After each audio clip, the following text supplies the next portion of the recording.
A room filled with applause fell silent the moment Joshua took Lauren Whitmore's hand and announced he was leaving his pregnant wife. Standing alone beneath the crystal lights, Michelle Hall carried twins and the humiliation with quiet dignity. Guests smiled, cameras recorded, and no one questioned his choice. They believed Joshua had chosen wealth over an ordinary woman. What none of them knew was that only hours earlier, Michelle had inherited the Hall global empire. Before this night was over, the truth would begin moving through boardrooms, banks, and courtrooms, while those who mocked her would discover they had applauded the wrong future. Before we begin, tell us where you're watching from and what your local time is. If you believe dignity is stronger than humiliation, consider subscribing so you won't miss the next story where patience speaks louder than revenge. Michelle Hall had never believed that love should come with an introduction to a fortune. Long before newspapers would connect her name to one of the largest privately held business empires in America, she had deliberately chosen a quieter life. She drove an ordinary sedan, lived in a comfortable suburban home outside New York instead of one of the Hall family's luxury penthouses, and rarely wore jewelry beyond a simple wedding band. Even the neighbors who greeted her during morning walks assumed she worked remotely for a modest consulting firm. They knew nothing about the bloodline she had spent years trying to escape. At 32, Michelle had mastered the art of appearing invisible.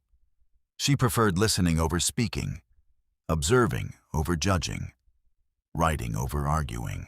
Inside her handbag rested a leather notebook whose pages were filled with dates, conversations, receipts, appointments, and tiny observations that most people forgot within minutes. It was not paranoia. It was simply how she organized the world. Her grandfather had once told her that memories changed with emotions, but written facts rarely did. She never forgot that lesson. On an unusually warm autumn morning, Michelle sat alone at the kitchen table while sunlight stretched across polished wooden floors.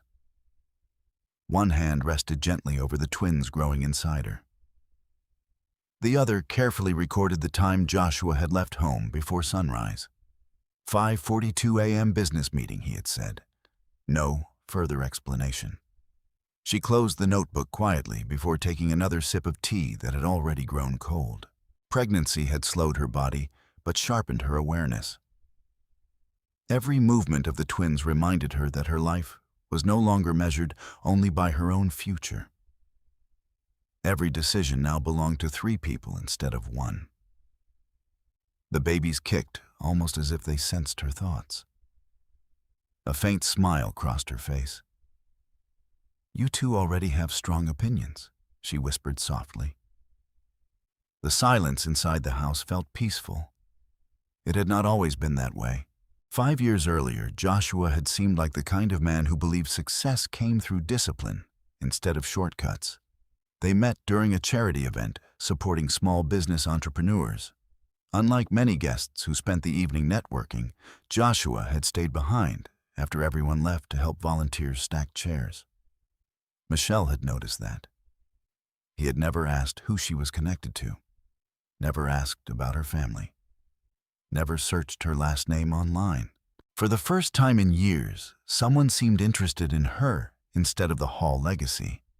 That sincerity became the foundation of their relationship, or at least she believed it had. Joshua Carter, now 35, possessed the confidence that often impressed investors. He was intelligent, persuasive, and relentless once he committed himself to a goal. After founding a small investment advisory firm, he worked exhausting hours, determined to build something that belonged entirely to him. Michelle admired that ambition. She celebrated every contract, every new client, every promotion, every milestone. She never corrected him when he proudly claimed that everything had been built with his own hands. Sometimes love chose silence over recognition. At least that was what Michelle believed. As Joshua's company slowly expanded, however, something else grew alongside it. Expectation. The modest office became a larger headquarters. The reliable sedan became a luxury vehicle. Simple dinners became exclusive restaurants, where conversations revolved around wealth, influence, and social status. Michelle often sat quietly beside him during those evenings, noticing how easily success changed the language people used. Words like enough gradually disappeared. Words like bigger, exclusive, elite, and powerful replaced them. Joshua rarely noticed the difference. Michelle always did. That afternoon, she attended another prenatal appointment. Dr. Emily Foster reviewed the latest ultrasound with careful attention. "The babies are growing well," she said with a reassuring smile. "But you're carrying twins, Michelle. Your blood pressure has been climbing. I need you to reduce stress as much as possible." Michelle nodded. "I'll try." The doctor paused. "No," she answered gently. "I want you to actually do it." Michelle smiled politely. She appreciated honesty. Leaving the medical center, she stood beside her car for several moments before opening the notebook again. Blood pressure elevated. Reduce stress, rest more. Avoid emotional conflict. She underlined the last sentence twice. Conflict had become increasingly difficult to avoid. Joshua had started coming home later. His explanations became shorter, his patience thinner. His attention wandered even during conversations. Michelle never demanded answers. Instead, she observed. One evening, she asked whether he would join her for dinner. "I'm exhausted," he replied without looking up from his phone. Another evening, she asked whether he wanted to help decorate the nursery. "Maybe this weekend." The weekend never came. Small disappointments accumulated quietly. None seemed large enough to become an argument. Together, they became impossible to ignore. Michelle refused to compete for someone's attention. If affection had to be requested repeatedly, perhaps it no longer existed in the same form. Late that night, Joshua finally returned home. He loosened his tie while checking messages on his phone. "Long day?" Michelle asked. He nodded. "Investor meetings." She watched him carefully. His answer arrived too quickly. Not rehearsed, habitual. She wrote nothing. Not yet. The following week introduced someone who would permanently alter the course of their marriage. Lauren Whitmore. She entered Joshua's professional world during a private investment conference attended by venture capital firms and emerging technology companies. Newspapers frequently described the Whitmore family as one of America's fastest-rising financial dynasties. Their wealth was recent highly visible and accompanied by endless magazine features celebrating lavish parties, expensive yachts, and celebrity friendships. Lauren embodied that image perfectly. She was elegant, confident, articulate. Every room seemed designed to notice her. She possessed the rare ability to make ambitious people believe she could open doors unavailable to everyone else. Joshua noticed immediately. Michelle would not meet Lauren until much later. But the narrator already understood something Joshua did not. Lauren admired opportunity far more than loyalty. Meanwhile, Michelle remained occupied with quieter responsibilities. She spent afternoons organizing medical paperwork, reviewing household expenses, preparing the twins' nursery one small piece at a time, folding tiny blankets, labeling drawers, reading parenting books beside the nursery window while soft instrumental music filled the room. Her happiness no longer depended on expensive dinners or business headlines.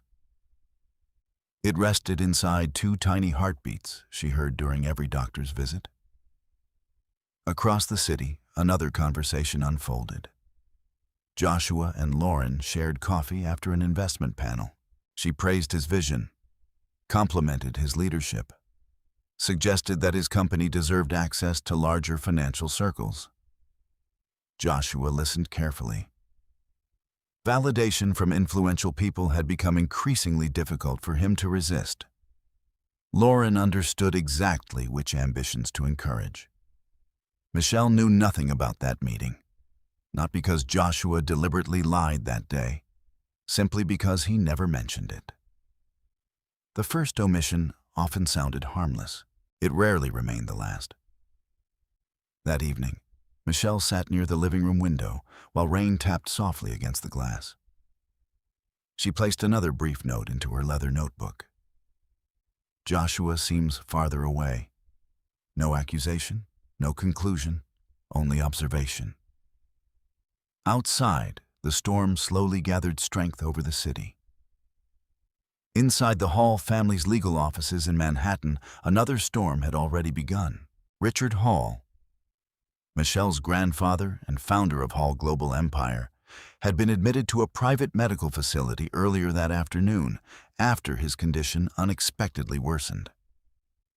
His longtime attorney, Daniel Brooks, quietly reviewed sealed legal documents that had remained untouched for years. He knew the phone call he might soon have to make would change Michelle's life forever. She still believed the greatest challenge before her was saving her marriage.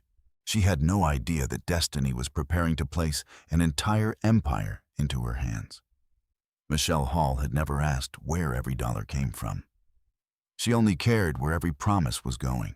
Long before Joshua Carter believed he was building his company through determination alone, Michelle had quietly decided that if she could protect his dream without taking ownership of it, then she would. She had grown up watching powerful families destroy relationships by attaching strings to every favor. Her grandfather had warned her that wealth often demanded obedience instead of gratitude. She refused to let love become another transaction. That decision shaped the first years of their marriage. Joshua remembered countless moments when impossible problems somehow solved themselves. A bank that had nearly rejected his application suddenly approved additional financing. An investor who had withdrawn from negotiations unexpectedly returned with better terms. A supplier agreed to extend payment deadlines without explanation. Every coincidence seemed to arrive just before disaster. Joshua called it persistence. Michelle called it preparation. Only one other person knew the truth: Daniel Brooks. Richard Hall had trusted Daniel for more than 3 decades. As chief legal counsel for Hall Global Empire, he understood not only corporate law, but also the family's most closely guarded secrets. He had watched Michelle grow from a quiet child into a thoughtful woman who wanted nothing from her family's enormous fortune except the freedom to live an ordinary life. One afternoon nearly 4 years earlier, Michelle had walked into Daniel's office carrying a thin folder. "I need your help," she had said. Daniel studied her expression. "This isn't about you." She shook her head. "It's about Joshua." Daniel waited. "My grandfather cannot know." He remained silent. "I don't want Joshua to know either." Daniel folded his hands. "What exactly are you asking me to do?" Michelle slid several financial statements across the desk. Joshua's young investment company had reached a dangerous point. 2 major clients had delayed payments. Payroll was approaching. A commercial lender had begun discussing default clauses. Publicly, the company appeared healthy. Privately, it was only weeks away from running out of cash. Daniel reviewed every page. "The numbers are worse than I expected." "I know." "You could simply transfer him the money." Michelle smiled sadly. "And he would spend the rest of his life wondering whether he built anything himself." Daniel looked at her for a long moment. "You want to protect both his company and his pride?" "Yes." "And if he never learns what you did, then I lose nothing." Daniel leaned back. "Your grandfather may disagree. My grandfather values honesty. He also values family control." Michelle nodded slowly. "I love my family, but I married Joshua because I wanted a life outside the Hall name." Daniel finally closed the folder. "I'll structure everything through the trust. Nothing more needed to be said. Over the following months, a carefully designed legal structure quietly came to life. Investment funds connected to one of the Hall family trusts purchased distressed debt from Joshua's lenders. Another investment vehicle acquired minority positions in companies that supplied his business, allowing payment schedules to become more flexible. A private financing agreement guaranteed several contracts without revealing the actual guarantor. Every transaction complied fully with the law. Every document could survive the closest regulatory examination. Every signature led back to legal entities instead of Michelle herself. Joshua never appeared anywhere on those confidential files, except as the business owner receiving indirect financial relief. Daniel documented every step. Michelle asked only one question after each transaction. Did anyone discover where it came from? The answer was always the same. No. She never requested updates about profits, never asked for repayment, never demanded recognition. She simply hoped Joshua would have enough time to succeed. And eventually, he did. Within 3 years, Carter Strategic Investments transformed from a struggling boutique advisory firm into a respected, mid-sized investment company. Financial magazines praised Joshua's discipline. Local business organizations invited him to speak about entrepreneurship. Young founders began asking him for advice. Joshua accepted every compliment with growing confidence. I believed in the company when nobody else did, he often told audiences. Michelle sat quietly in the back of one conference hall listening to that sentence. She smiled, not because the statement was entirely true, because she wanted him to believe it. After the presentation ended, Joshua found her waiting near the exit. "What did you think?" he asked proudly. "You spoke well." He laughed. "One day I'll build something even bigger." "I know you will." He kissed her forehead before leaving to meet potential investors. Michelle watched him disappear into the crowd. She wondered whether success always made people walk a little faster. Months passed. Joshua's calendar became increasingly crowded. Breakfast meetings, investor dinners, industry conferences, weekend retreats, board strategy sessions. Michelle adapted. She ate dinner alone more often. She learned not to wait awake every night. She stopped asking exactly when he would return. Not because she stopped caring, because she understood that repeated questions could not restore fading attention. One Friday afternoon, Joshua called unexpectedly. "I'll be late.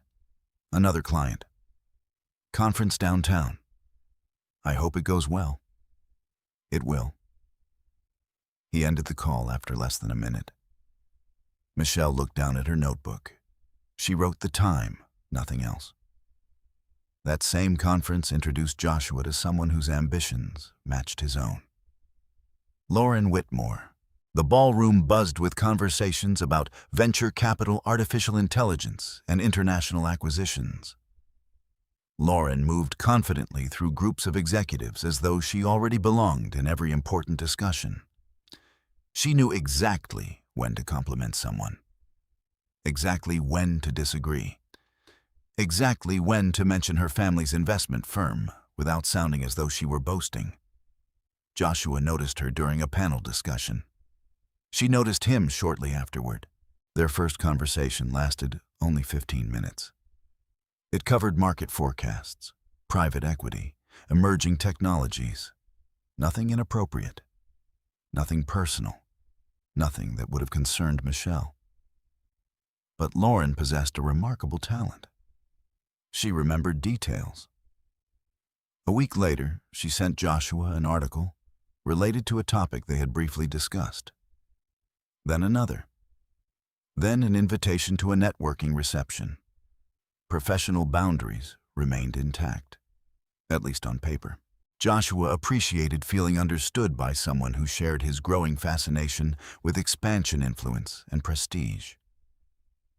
Michelle, meanwhile, remained focused on very different priorities. Her pregnancy was still a private joy. She spent weekends comparing cribs, reading pediatric research, watching videos about caring for twins. She often laughed quietly when imagining two toddlers running through the backyard. Joshua promised he would help paint the nursery. The paint remained unopened. One evening, Michelle stood inside the unfinished room. Soft gray walls, empty shelves, boxes stacked neatly against one corner. She rested her hand on her stomach. "The timing isn't perfect," she whispered to the babies. "But we'll make it beautiful." She believed that, because hope required very little space, only consistency. Across town, Joshua attended another networking dinner. Lauren arrived wearing a dark blue dress that matched the elegance of the restaurant without appearing extravagant. She greeted Joshua warmly. "I've been thinking about your expansion plans." "You remembered?" "I remember conversations that matter." Joshua smiled. Few people made him feel that his ambitions deserved such careful attention. Lauren listened more than she spoke. When Joshua described his dream of competing with America's largest investment firms, she never laughed. Instead, she asked thoughtful questions. What would you do if capital weren't a limitation? What kind of clients do you really want? Have you considered international partnerships? The questions stayed with Joshua long after dinner ended. Michelle never knew those conversations happened. Joshua never considered them secrets. He simply didn't think they were important enough to mention. The distance between two people rarely begins with betrayal. More often, it begins with silence. Late Sunday evening, Michelle organized household paperwork, while Joshua answered emails across the room. Neither realized they had spoken fewer than 20 words to each other that entire day. The silence wasn't hostile. It was emptier than that. Michelle closed another folder and glanced briefly toward him. Joshua never looked up. Outside, autumn leaves drifted across the dark driveway. Inside a private hospital overlooking Manhattan, Richard Hall slowly opened his eyes. Daniel Brooks stood quietly beside the bed. "The board is asking questions," Daniel said. Richard nodded weakly. "They're worried." "They should be." Richard looked toward the window before speaking again. "Is Michelle still living the life she chose?" "Yes." "And Joshua?" "His company continues growing." Richard remained silent for several moments. Then he spoke, almost in a whisper. "If my time ends sooner than we expected, promise me she inherits everything before anyone can interfere." Daniel answered without hesitation. "You have my word." Neither man realized that events outside the hospital were already moving faster than either of them had anticipated, and Michelle, still believing she could save her marriage through patience alone, had no idea how close she stood to losing one life while inheriting another. The first unmistakable sign that a marriage was changing did not arrive with an argument. It arrived with absence. Michelle Hall noticed it on an ordinary Tuesday evening. Dinner had been ready for nearly an hour. A pot of homemade chicken soup remained warm on the stove. Roasted vegetables sat untouched beneath a foil cover, and fresh bread cooled on a wooden cutting board. Joshua had promised he would be home before 7. At 7:18, his phone remained silent. At 7:46, a short message appeared. "Running late. Eat without me." No apology, no explanation. Michelle looked at the screen for several seconds before locking it. She served herself a small bowl of soup. The twins shifted gently beneath her heart, as though reminding her that they were still waiting with her. "You'll never remember evenings like this," she whispered softly to them. Maybe that's a good thing. She finished dinner alone. When Joshua finally returned shortly after 10, he looked energized rather than exhausted. His expensive suit carried the faint scent of unfamiliar perfume beneath the usual cologne he wore every morning. Michelle noticed immediately. She did not mention it. Instead, she opened her notebook. October 14th. Home 10:07 p.m. claims business dinner. Different perfume. Mood unusually cheerful. She closed the notebook before Joshua entered the kitchen. "Still awake?" he asked casually. "I wanted to make sure you ate." "I already did." "With clients?" Joshua loosened his tie. "Yes." "Nothing more." Michelle nodded. "I'll put the leftovers away." He thanked her distractedly while checking another message on his phone. The conversation ended there. Not because Michelle believed him, because she understood that truth offered voluntarily carried more weight than truth forced through confrontation. Over the following weeks, similar evenings multiplied. Business dinners became overnight conferences. Weekend strategy meetings became last-minute flights. Phone calls increasingly happened outside on the back patio instead of inside the house. Joshua began placing his phone face down whenever he came home. Michelle never reached for it. Trust could not survive inspection. If it needed surveillance, it had already been damaged. Instead, she relied on facts. Every unusual trip entered her notebook. Every canceled dinner, every forgotten doctor's appointment, every broken promise. Not with bitterness, with precision. One Thursday morning, Michelle attended another prenatal examination, alone. Dr. Emily Foster smiled as she guided the ultrasound monitor across Michelle's abdomen. There they are. 2 tiny heartbeats filled the quiet examination room. Michelle smiled immediately. The babies stretched and shifted as though competing for space. "They're getting stronger," the doctor said. "So am I hoping." Dr. Foster's expression became more serious. "Physically, yes." She looked directly at Michelle. "Emotionally, I'm not so sure."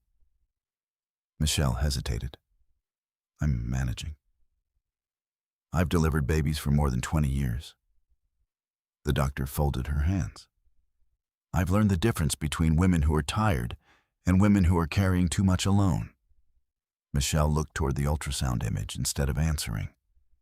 After several moments, Dr. Foster continued, "Your blood pressure has increased again." "I've been resting." "I'm asking about stress." Michelle remained silent. "Twins already place extra demands on your body." The doctor spoke gently but firmly. "If unnecessary emotional strain continues, we may have to place you on modified bed rest." Michelle nodded. "I understand." "No." Dr. Foster smiled kindly.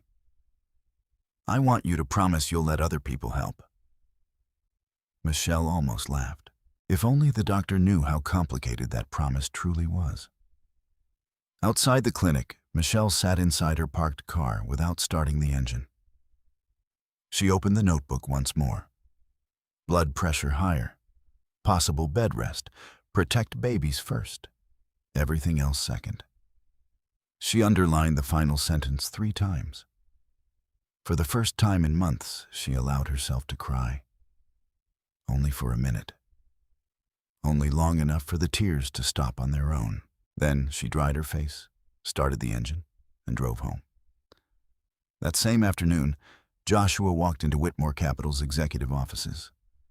Lauren greeted him with effortless confidence. "I have good news." Joshua smiled. "I could use some."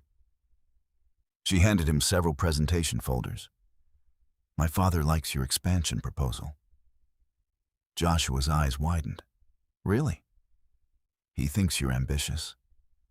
"I'll take that as a compliment." Lauren laughed. "It is."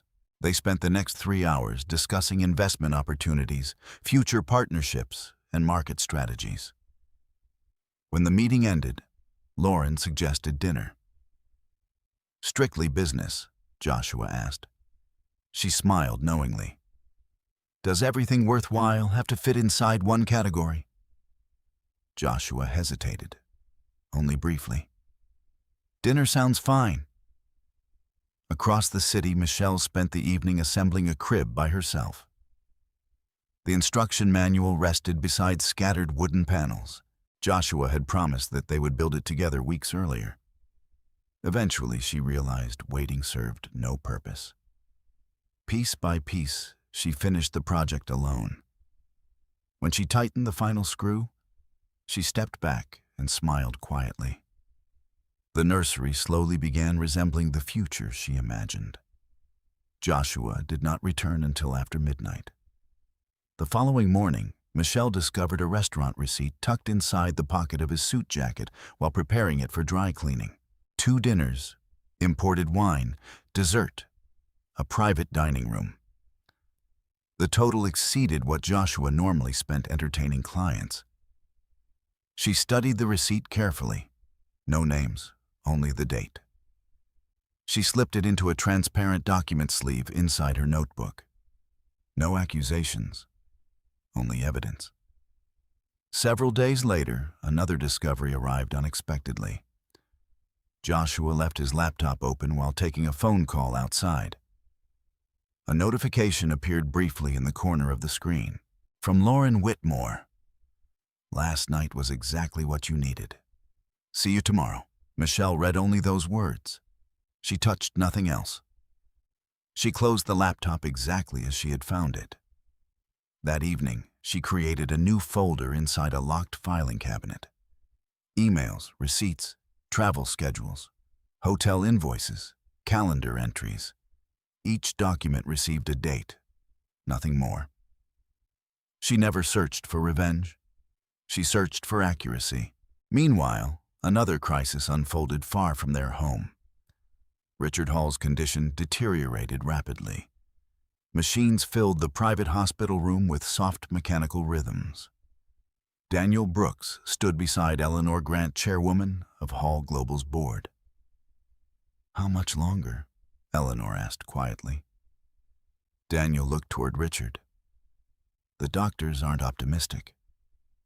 Eleanor lowered her voice. "The board is becoming nervous. They've managed before, not without a confirmed successor." Daniel understood the concern. Hall Global Empire employed more than 70,000 people across multiple industries: energy, real estate, financial services, medical technology, logistics. The company's stability depended upon orderly leadership. Richard had always insisted Michelle would inherit everything. The difficulty was convincing Michelle to accept it. Inside the hospital room, Richard slowly opened his eyes. Daniel approached immediately. "Michelle," Richard whispered. "She's safe. Still doesn't know." Daniel shook his head. "Not yet." Richard breathed slowly. "Good." Daniel frowned. "You still want to wait?" Richard nodded weakly. "I promised she'd have one normal life." Daniel leaned closer. "The board needs certainty." Richard closed his eyes. "They'll have it." A violent coughing fit interrupted the conversation. Doctors rushed into the room. Daniel quietly stepped aside. He already understood that time was becoming dangerously limited. Late that evening, Michelle received an unexpected phone call. The caller ID displayed Daniel Brooks. She answered immediately. "Daniel." His voice remained calm. "Michelle, I'm sorry to call this late." Her heart tightened. "Is it Grandpa?"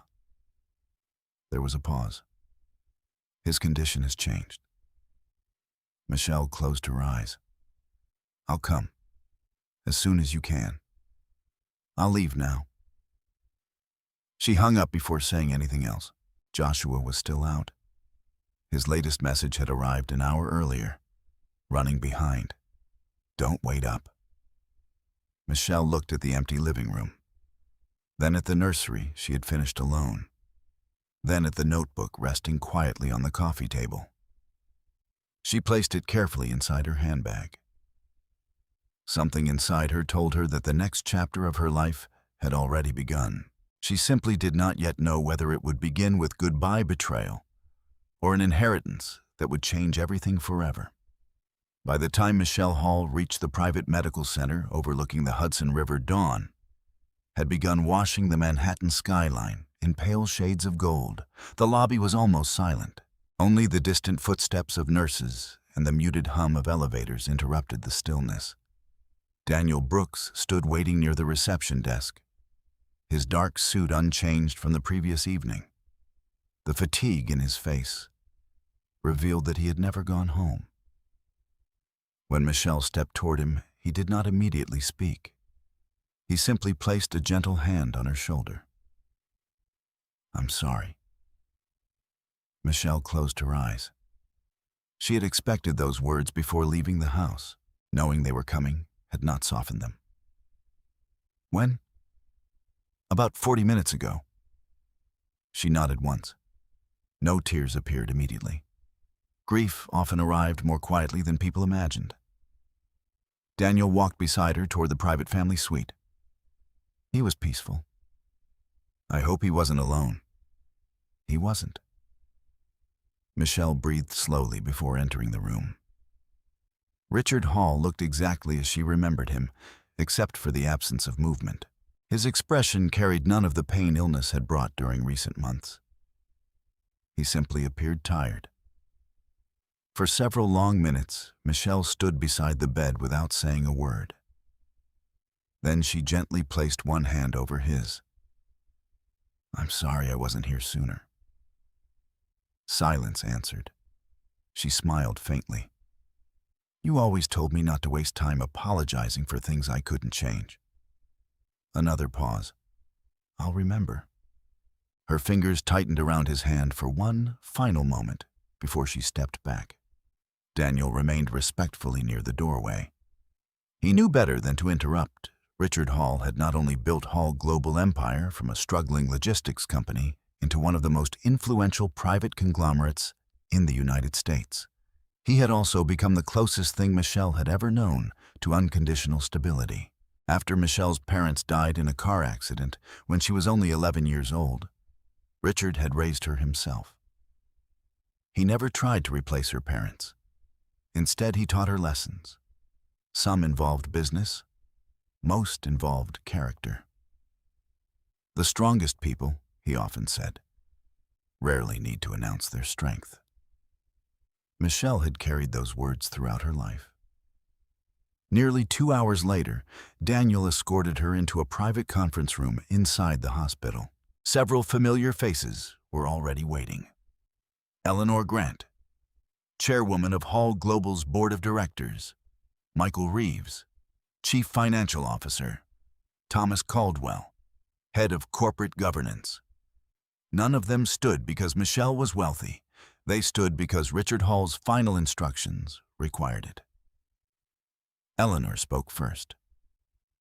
"Michelle, I'm sorry we're meeting under these circumstances." Michelle nodded politely. "So am I." Daniel placed a thick leather portfolio on the conference table.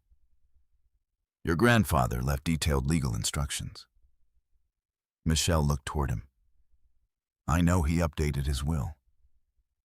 Daniel answered quietly. "He did much more than that." The room became still. Daniel opened the portfolio. 3 years ago, Mr. Hall signed a comprehensive succession plan. He removed several sealed documents. Everything was reviewed by independent counsel. Another document, audited. Another, and executed according to both federal and state law. Michelle listened silently. Daniel finally looked directly at her. "Effective immediately." He paused. "You are now the sole owner of Hall Global Empire." No one spoke. Even the air seemed motionless. Michelle looked at Daniel without changing expression. "I thought ownership would be divided." It was his original intention. What changed? Daniel slid another letter toward her. His final amendment. Michelle unfolded the handwritten pages.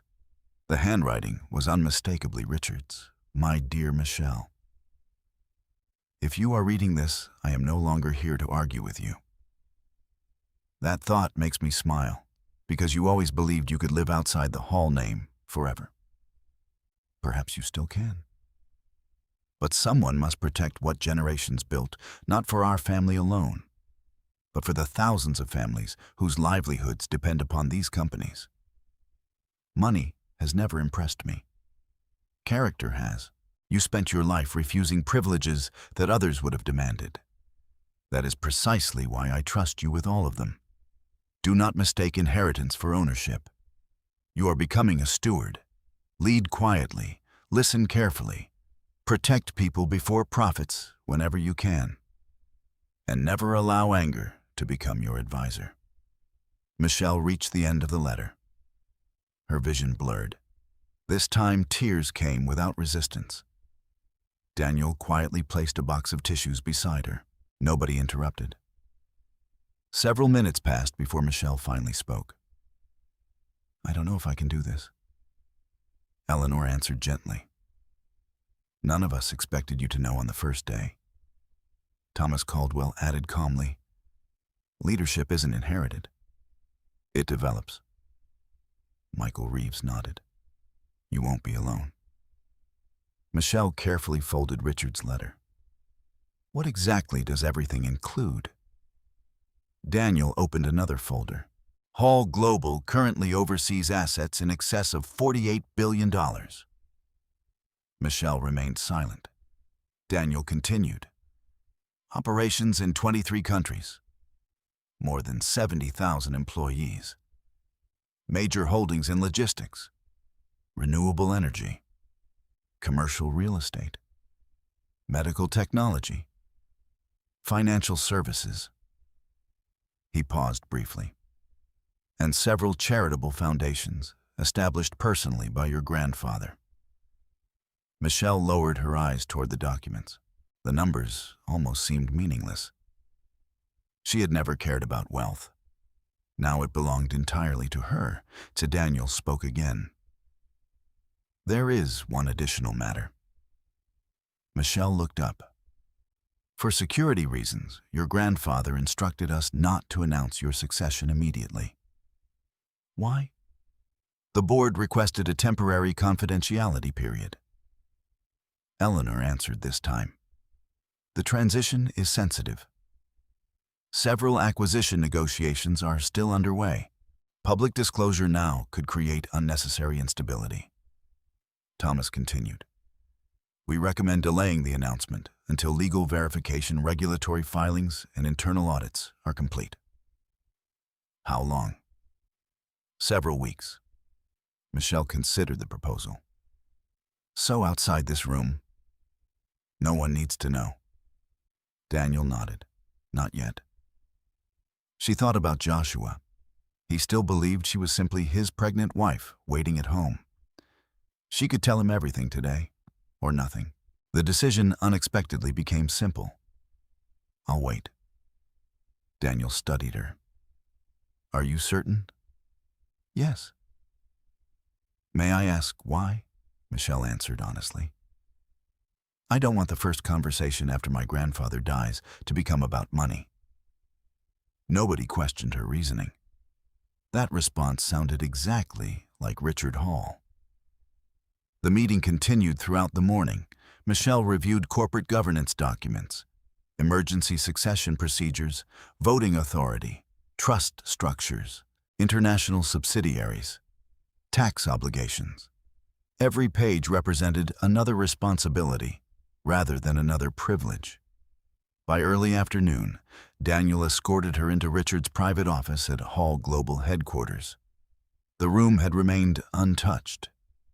Books lined every wall. Family photographs rested beside awards that Richard had never bothered displaying publicly. Michelle slowly walked toward the large window overlooking Manhattan. I used to sit here after school, she said quietly. Daniel smiled. He'd cancel meetings whenever you visited. I remember. He said spreadsheets could wait. Michelle laughed softly through lingering tears. He always let me win at chess. Daniel smiled again. He told me he never actually let you win. He said you became better than he was. Michelle looked at the empty chair behind the massive walnut desk. She could almost imagine Richard sitting there, watching, listening, waiting for her opinion before giving his own. Daniel broke the silence. There's one final document. He handed her a slim envelope. Inside rested a temporary authorization identifying her as executive chair until the formal public transition. She stared at her own signature line. Everything had changed. Nothing felt real. Her phone vibrated. Joshua. She answered. Hi. His voice sounded rushed. Where are you? At the hospital? A brief silence followed. How is your grandfather? Michelle looked toward Richard's empty office chair. He passed away. Another pause. I'm sorry. His words felt sincere. I wish I'd known things were that serious. They happened quickly. I have meetings all afternoon. Michelle closed her eyes briefly. I understand. I'll come by tonight. All right. We'll talk later. The call ended. Daniel had heard enough to understand. He doesn't know. No. Will you tell him? Michelle looked toward the Manhattan skyline. Not today. Late that afternoon, after signing only the documents absolutely required by law, Michelle prepared to leave headquarters. Before she reached the elevator, Eleanor stopped her. Michelle. She turned. There's something you should know. What is it? The preliminary audit uncovered something unexpected. Michelle waited. A surprising number of financial transactions involving Joshua Carter's company appear connected to Hall Global Trust entities. Michelle frowned slightly. I know. Eleanor looked genuinely surprised. You do? I authorized them years ago. Eleanor slowly nodded. Then you'll understand why the auditors want a complete review.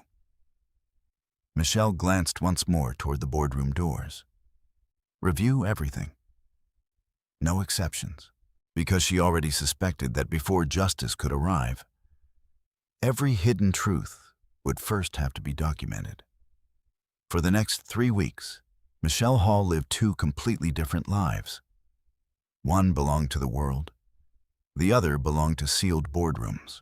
Every morning she woke before sunrise, in the quiet suburban home she still shared with Joshua.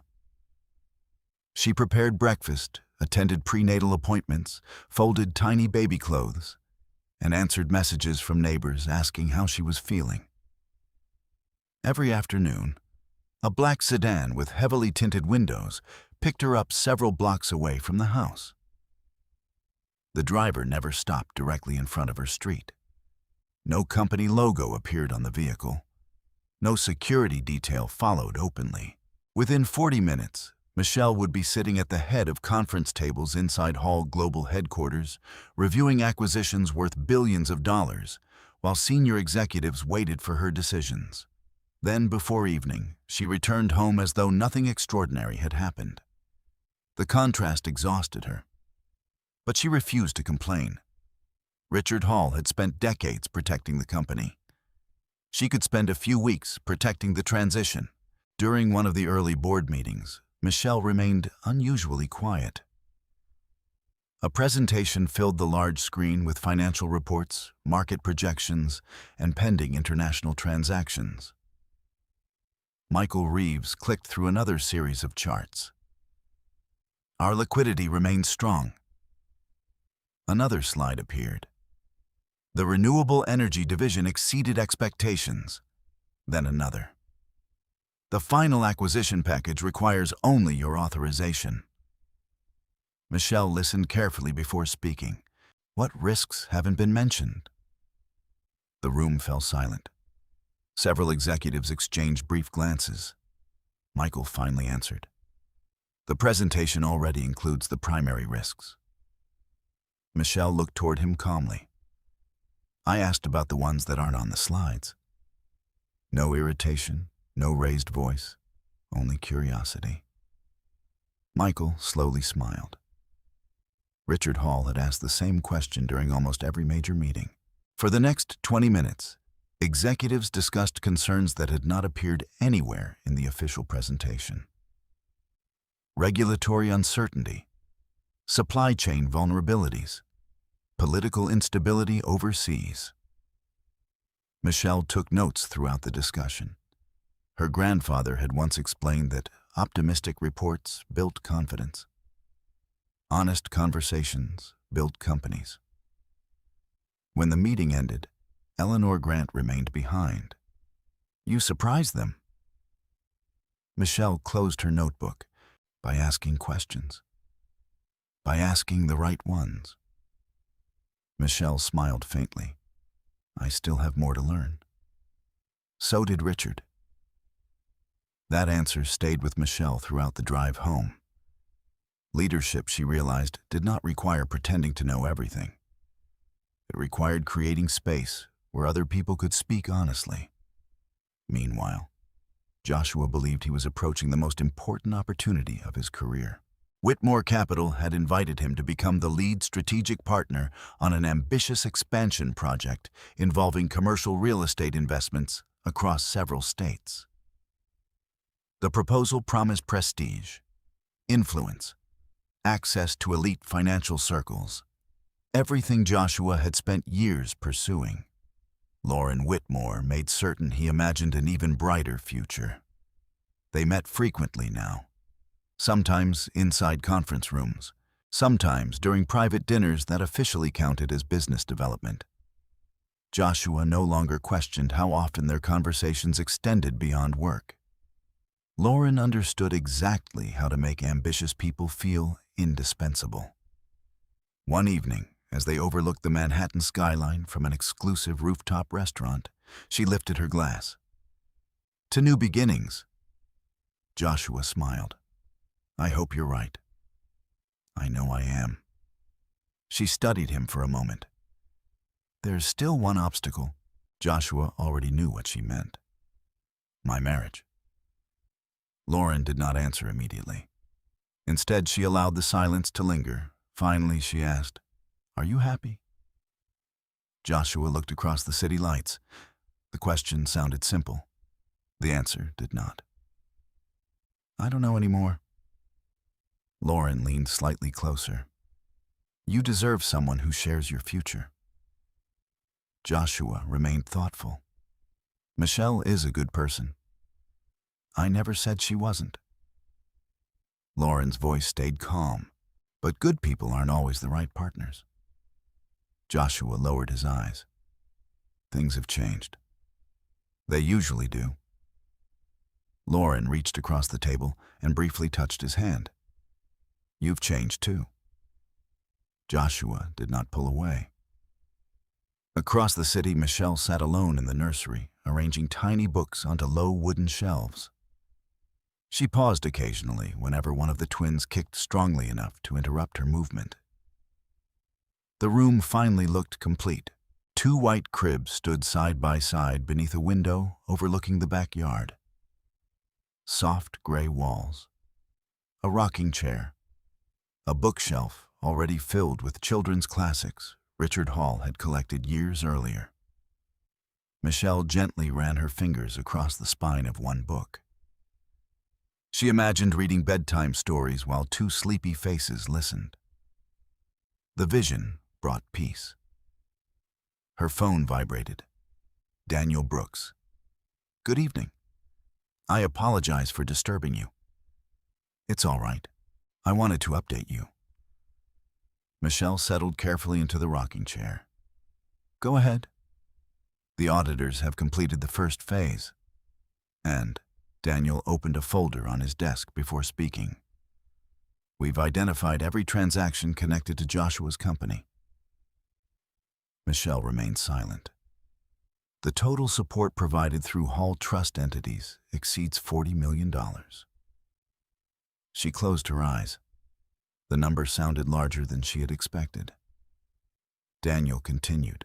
Each transaction was lawful. I know.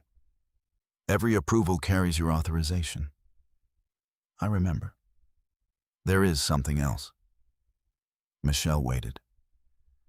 The auditors also discovered that Joshua has recently begun negotiating financing through Whitmore Capital. I expected that.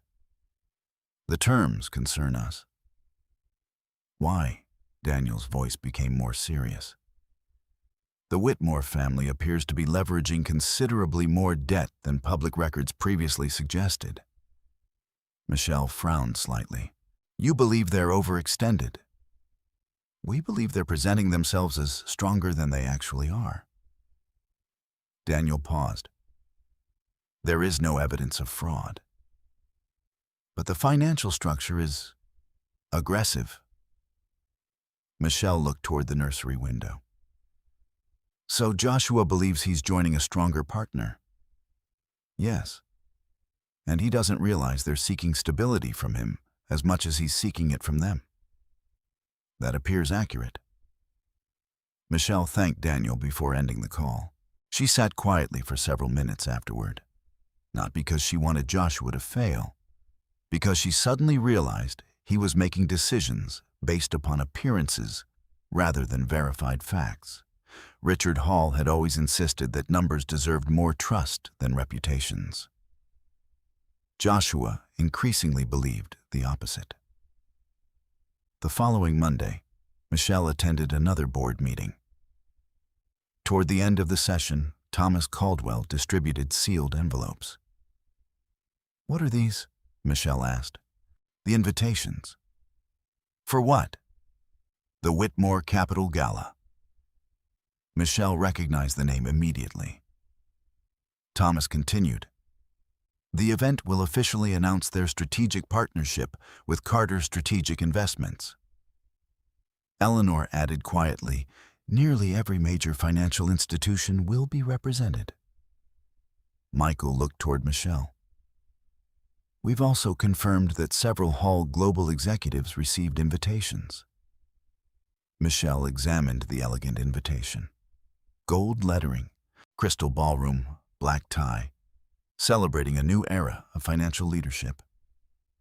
She noticed Joshua's name prominently displayed beneath Lauren Whitmore's.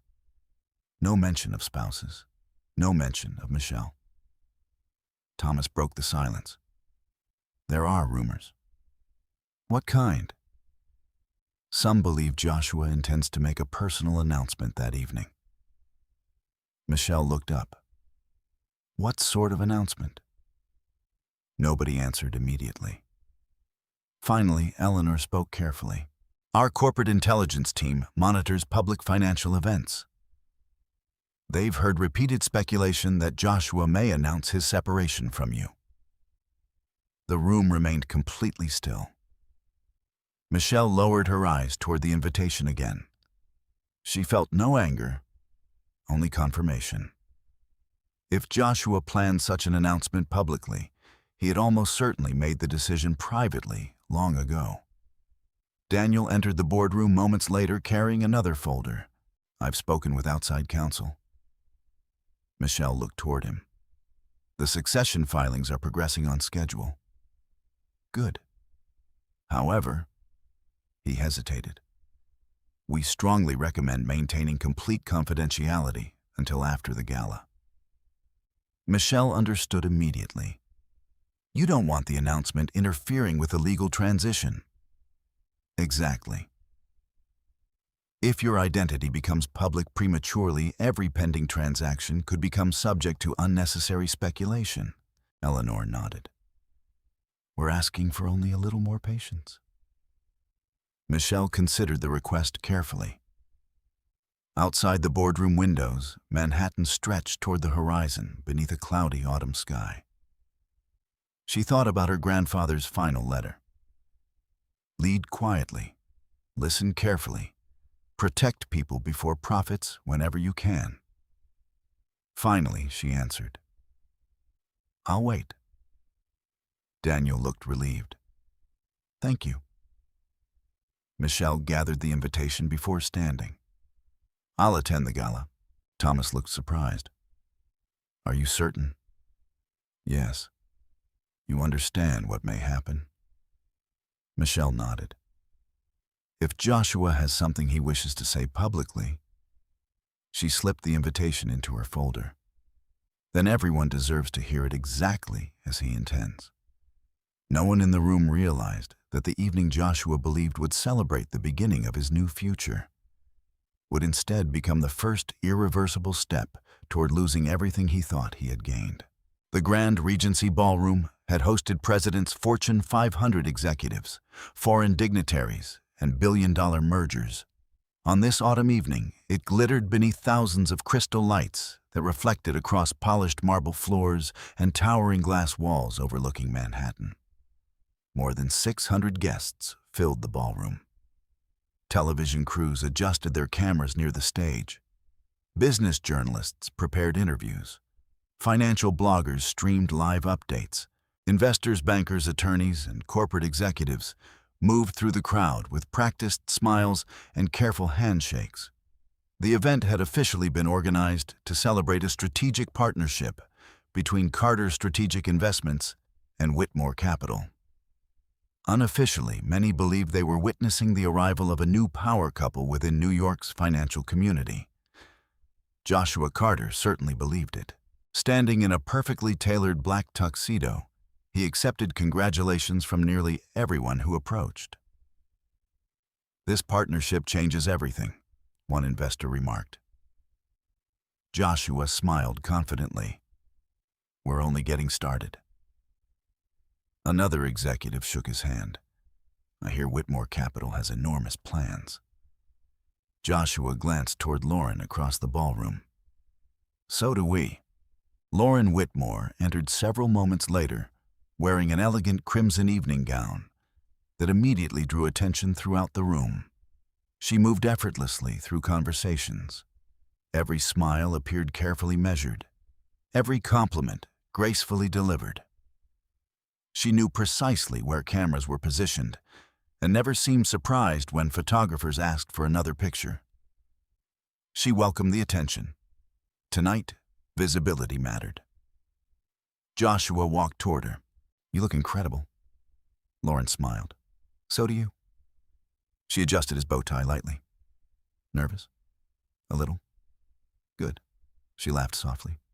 It means tonight matters. Joshua looked around the ballroom. It feels like the beginning. Lauren answered without hesitation. It is. Across the city, Michelle Hall stood quietly inside the guest bedroom of the suburban home she still shared with Joshua. She slowly fastened a pair of simple pearl earrings that had once belonged to her grandmother. Nothing else about her appearance suggested extraordinary wealth. Her dark navy maternity dress had been tailored elegantly but modestly. No designer logos, no expensive diamonds, no attempt to compete with anyone. She rested both hands gently across the curve of her stomach. The twins moved almost immediately. I know, she whispered. We won't stay long. Her phone vibrated. Daniel Brooks. I'm outside. I'll be there in a moment. Before leaving, Michelle opened the leather notebook she had carried for years. She turned to the most recent page. Today's date. The gala. Nothing else. She closed it carefully. Some evenings deserve to be remembered exactly as they happened. 25 minutes later, Daniel's sedan stopped beneath the entrance canopy of the Grand Regency Ballroom. Security personnel immediately recognized Daniel. No one recognized Michelle. She preferred it that way. Inside the ballroom, conversations continued uninterrupted as Michelle quietly entered through a side entrance reserved for invited guests. Daniel leaned slightly toward her. Remember, I know. No announcements. No discussions about Hall Global. No response unless necessary. Michelle smiled gently. I remember. Daniel nodded. If at any point you wish to leave, I'll tell you." He stepped away to greet several attorneys gathered near the rear of the ballroom. Michelle found a quiet place near the back where she could observe the evening without attracting attention. Observation had always been easier than participation. Within minutes, she noticed Joshua. He looked genuinely happy, confident, relaxed. Standing beside Lauren, he appeared completely comfortable inside the glamorous world he had spent years chasing.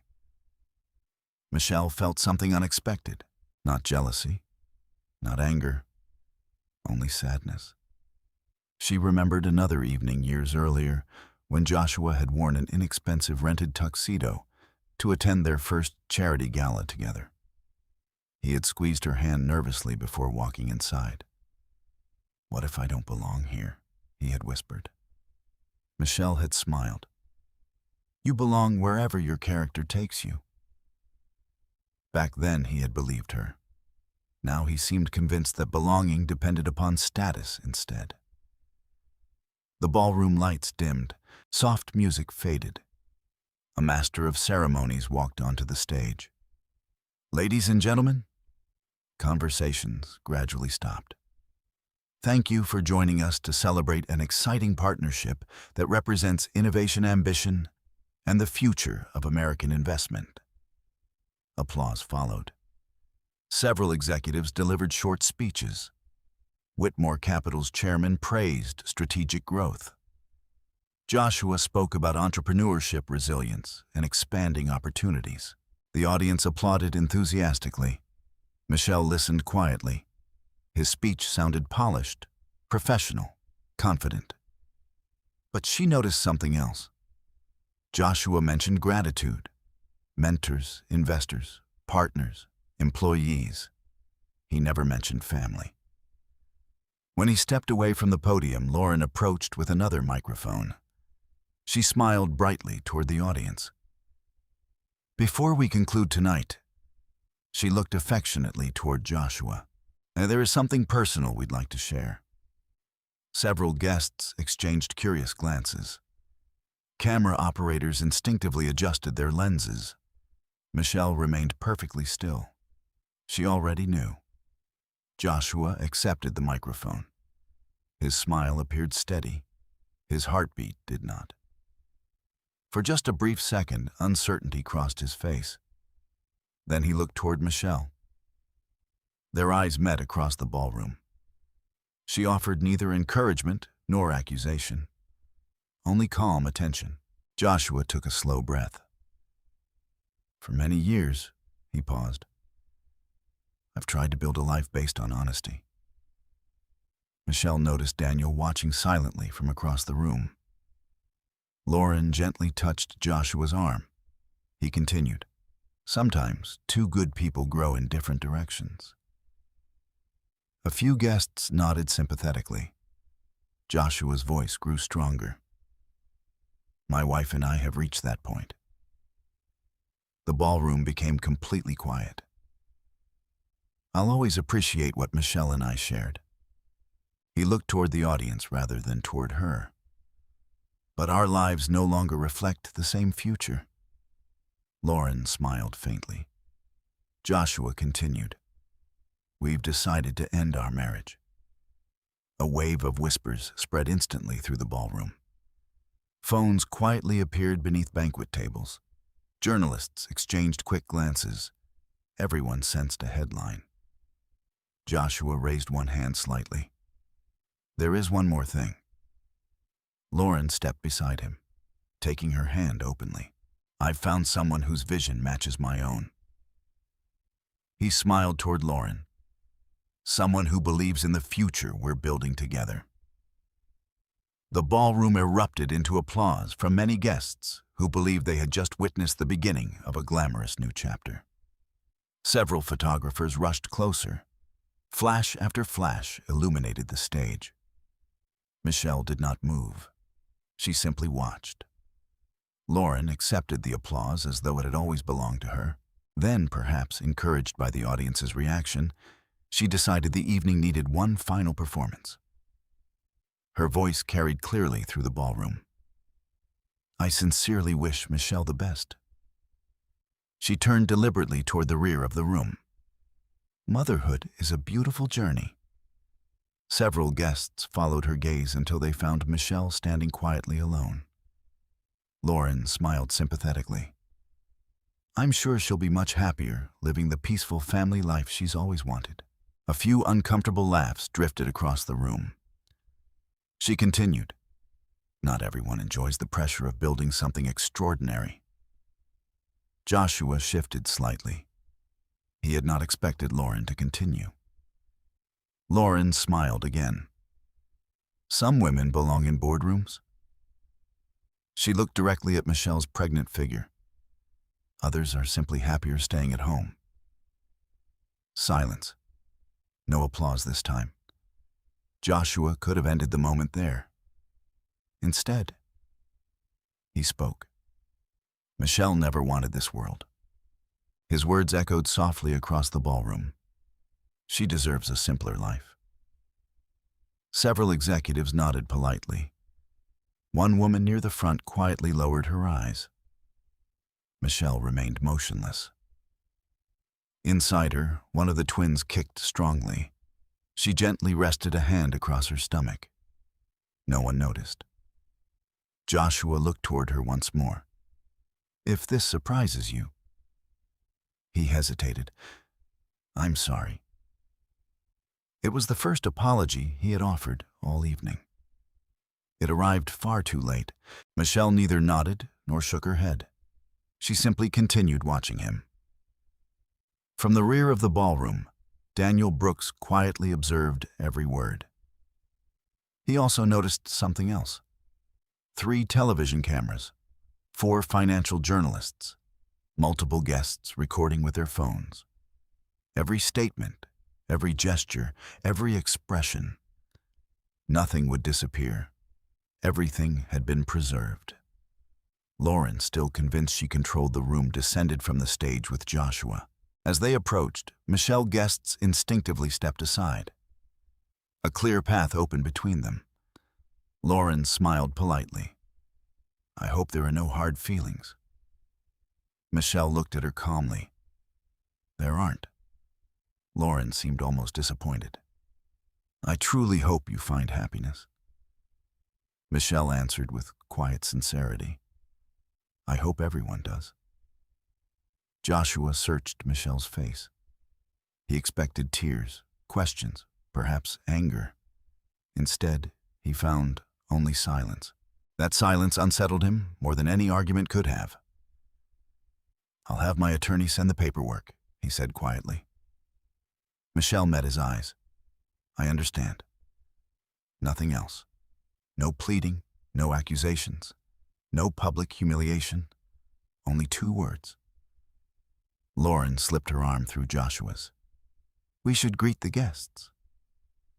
Joshua hesitated briefly before allowing himself to be led away. Michelle watched them disappear back into the celebration. Daniel approached slowly. "Are you all right?" Michelle nodded. "Yes." "You don't have to stay." She looked toward the crowded ballroom one final time. "No."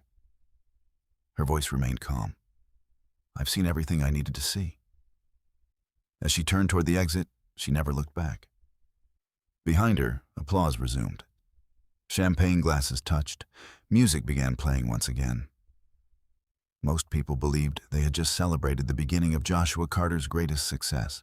None of them realized they had actually witnessed the first public record of the decision that would soon unravel every illusion upon which that success had been built. The headlines began appearing before sunrise. Financial news websites published carefully worded articles about Joshua Carter's announcement at the Whitmore Capitol Gala. Lifestyle magazines focused on photographs of Joshua and Lauren, smiling beneath crystal chandeliers. Business commentators described the evening as the emergence of an ambitious new partnership, both professionally and personally.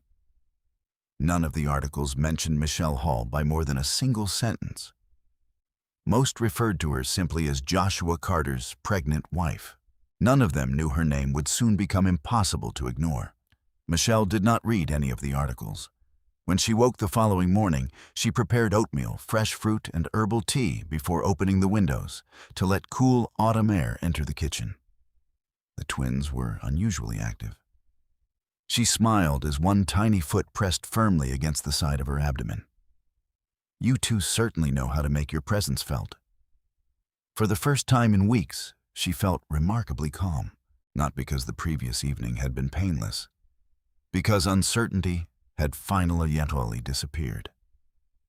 Joshua had made his choice. There was nothing left to wonder about. At precisely 9 o'clock, the front doorbell rang. Michelle already knew who it would be. A professional courier stood outside, holding a large sealed envelope. Mrs. Carter. She accepted the package. "Thank you." The courier requested a signature confirming delivery before returning to his vehicle. Michelle closed the door quietly. The envelope rested on the kitchen table for several minutes before she opened it. Inside were divorce papers, prepared by one of Manhattan's most respected family law firms. Joshua had moved quickly. Very quickly. She slowly reviewed every page. Petition for dissolution of marriage, proposed property division, confidentiality clauses, requests regarding future communication. Nothing surprised her. She signed only the acknowledgement confirming receipt, not agreement, and placed every document neatly back into the envelope. Then she opened her notebook, October 29th. Divorce petition received.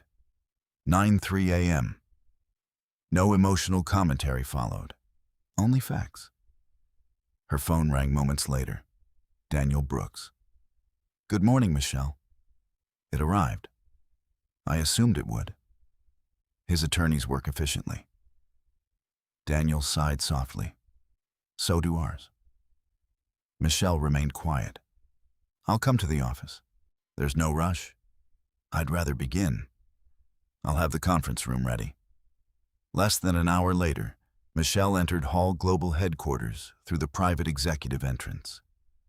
The building felt different now. Not intimidating, simply familiar. Employees greeted her respectfully. No one outside senior leadership knew she owned the company. To most staff members, she was still introduced only as an executive involved in the transition process. Inside Daniel's office, several thick binders already covered the conference table. Blue, gray, black. Each carried carefully printed labels. Carter Strategic Investments, Whitmore Capital, Trust Transactions, Personal Records. Daniel waited until Michelle had taken her seat. "I know today isn't easy." She looked toward the binders. "I'd rather deal with facts." "I thought you might say that." He slid the first binder toward her. The audit team worked throughout the weekend. Michelle opened it. Hundreds of pages. Bank transfers, corporate guarantees, debt purchase agreements, investment authorizations. Every document traced financial activity connected to Joshua's company over the previous 5 years. Daniel began summarizing. "We've confirmed every transaction authorized through Hall Family Trusts." Michelle listened carefully. The total financial support now stands at $43,860,000. She absorbed the number quietly. "How many separate transactions?" 32. She nodded. "Continue." Daniel turned another page. 9 emergency debt acquisitions. 6 bridge financing arrangements. 5 supplier guarantee programs. 4 private equity placements. 3 confidential credit facilities. And several smaller operational interventions. Michelle recognized nearly every entry. She remembered signing the authorizations, remembered asking only one question each time. Would Joshua ever know Daniel answered the question she had not spoken? He never appears anywhere in the approval chain. I wanted it that way. I know. Another binder opened. This one concerns communications. Inside rested printed emails exchanged between Hall global legal entities outside financial institutions and lending partners. Every instruction protected Joshua's business without revealing Michelle's involvement. No laws had been broken, no regulations bypassed. Everything had been documented properly. Daniel looked at her carefully. Michelle? Yes. If these documents eventually become part of court proceedings, I understand. They'll establish a very different picture of your marriage. She nodded slowly. I'm not interested in embarrassing Joshua. I know. I only want the truth available if it's needed. Daniel smiled faintly. That's exactly why Richard trusted you.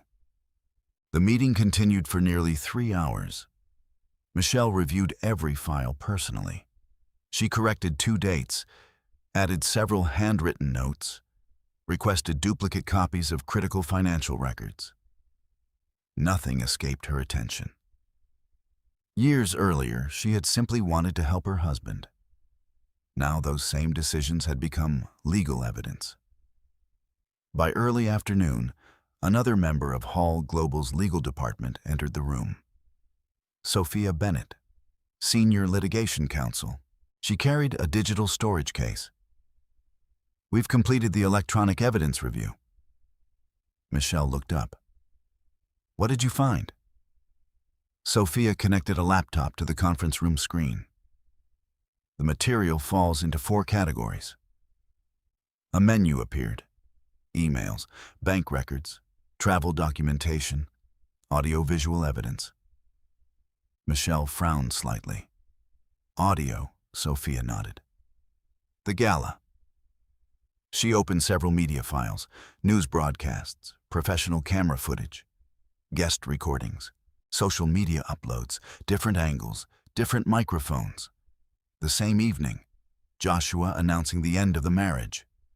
Lauren publicly humiliating Michelle. Joshua failing to correct her. Every word clearly preserved. Sophia paused the video. No editing. No manipulation. Timestamps verified. Daniel added quietly. Several recordings overlap. They corroborate one another. Michelle watched the frozen image of the ballroom without expression. She remembered standing there, listening, breathing, choosing silence. Sophia opened another folder. Hotel records. Michelle looked surprised. I didn't request those. No. They became relevant during the financial audit. Several invoices appeared. Private dining reservations, luxury hotels, business travel, dates, locations, guest registrations. Sophia spoke carefully. We're not making assumptions. But many reservations list both Joshua Carter and Lauren Whitmore. Michelle lowered her eyes. I understand. Daniel watched her closely. Would you like to stop for today? She shook her head. No. Are you certain? I'm pregnant. She rested one hand over her abdomen. I'm grieving. Another breath. And I'm getting divorced. She looked back toward the documents. But facts don't become easier tomorrow. Neither attorney argued. Meanwhile, across Manhattan, Joshua sat inside Whitmore Capital's executive conference room, celebrating what he believed had been a successful gala. Champagne rested untouched near the center of the table. Lauren appeared delighted. The media response is excellent. Joshua reviewed several online articles. They're calling it bold. Lauren laughed. They're calling you decisive. Joshua smiled, though not as confidently as before. One article included a photograph taken just after his announcement. Michelle appeared in the background, standing quietly, one hand resting over her pregnancy. No anger, no visible emotion. Joshua stared at the image longer than expected. Lauren noticed. What's wrong? Nothing. You don't sound convinced. Joshua locked his phone. I thought she'd argue.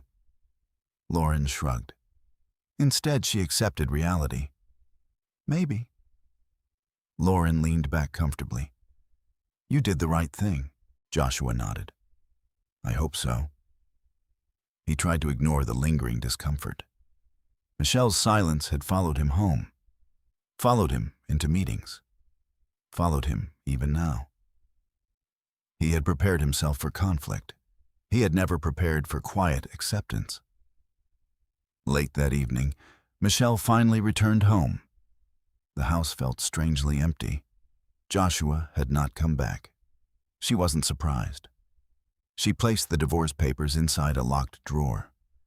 The evidence binders remained with Hall Global. Only her notebook came home.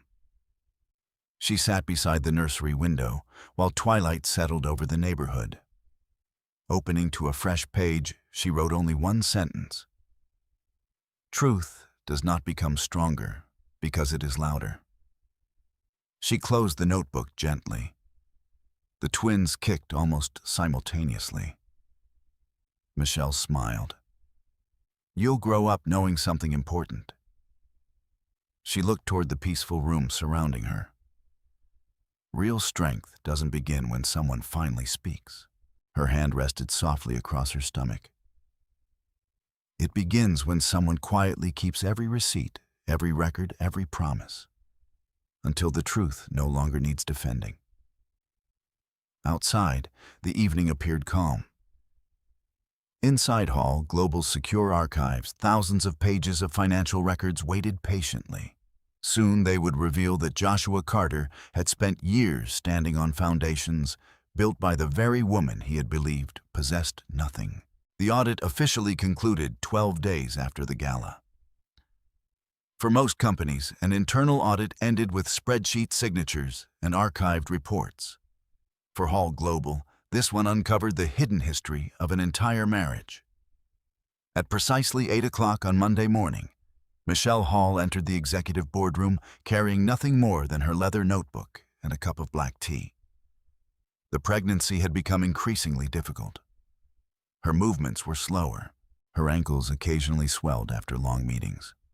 Dr. Emily Foster had repeatedly warned her to reduce stress, but Michelle insisted on attending every session that required her personal approval. The board members stood as she entered. She acknowledged them with a quiet nod before taking her seat. Daniel Brooks waited until everyone settled. The final audit report is ready.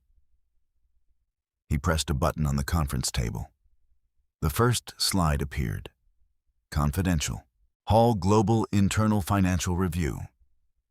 Michelle folded her hands calmly. Let's begin. Michael Reeves stood first. For the past several weeks, our financial team reviewed every transaction connected to Carter's strategic investments. Another slide appeared. A timeline stretching across 5 years. Colored markers filled the screen. Emergency financing, debt purchases, credit guarantees, supplier protection, equity support. Daniel continued. We verified every document through independent auditors. No discrepancies. No unauthorized transactions. No missing records. Michelle listened without interruption. Another slide appeared. Total Hall Global support, $43, 860,000. No one in the room reacted. They had already seen the number. The significance lay elsewhere. Michael enlarged another chart. Without these interventions, a projected financial model appeared. Carter's strategic investments would likely have entered insolvency during its second year. Another simulation. The company would have defaulted on payroll obligations 18 months later. Another. Expansion into commercial investment would never have occurred. Michelle looked quietly toward the screen. Every prediction confirmed what she had feared years earlier. Joshua had not built his company alone. He simply never knew someone had been holding the foundation steady beneath him. Daniel changed slides again.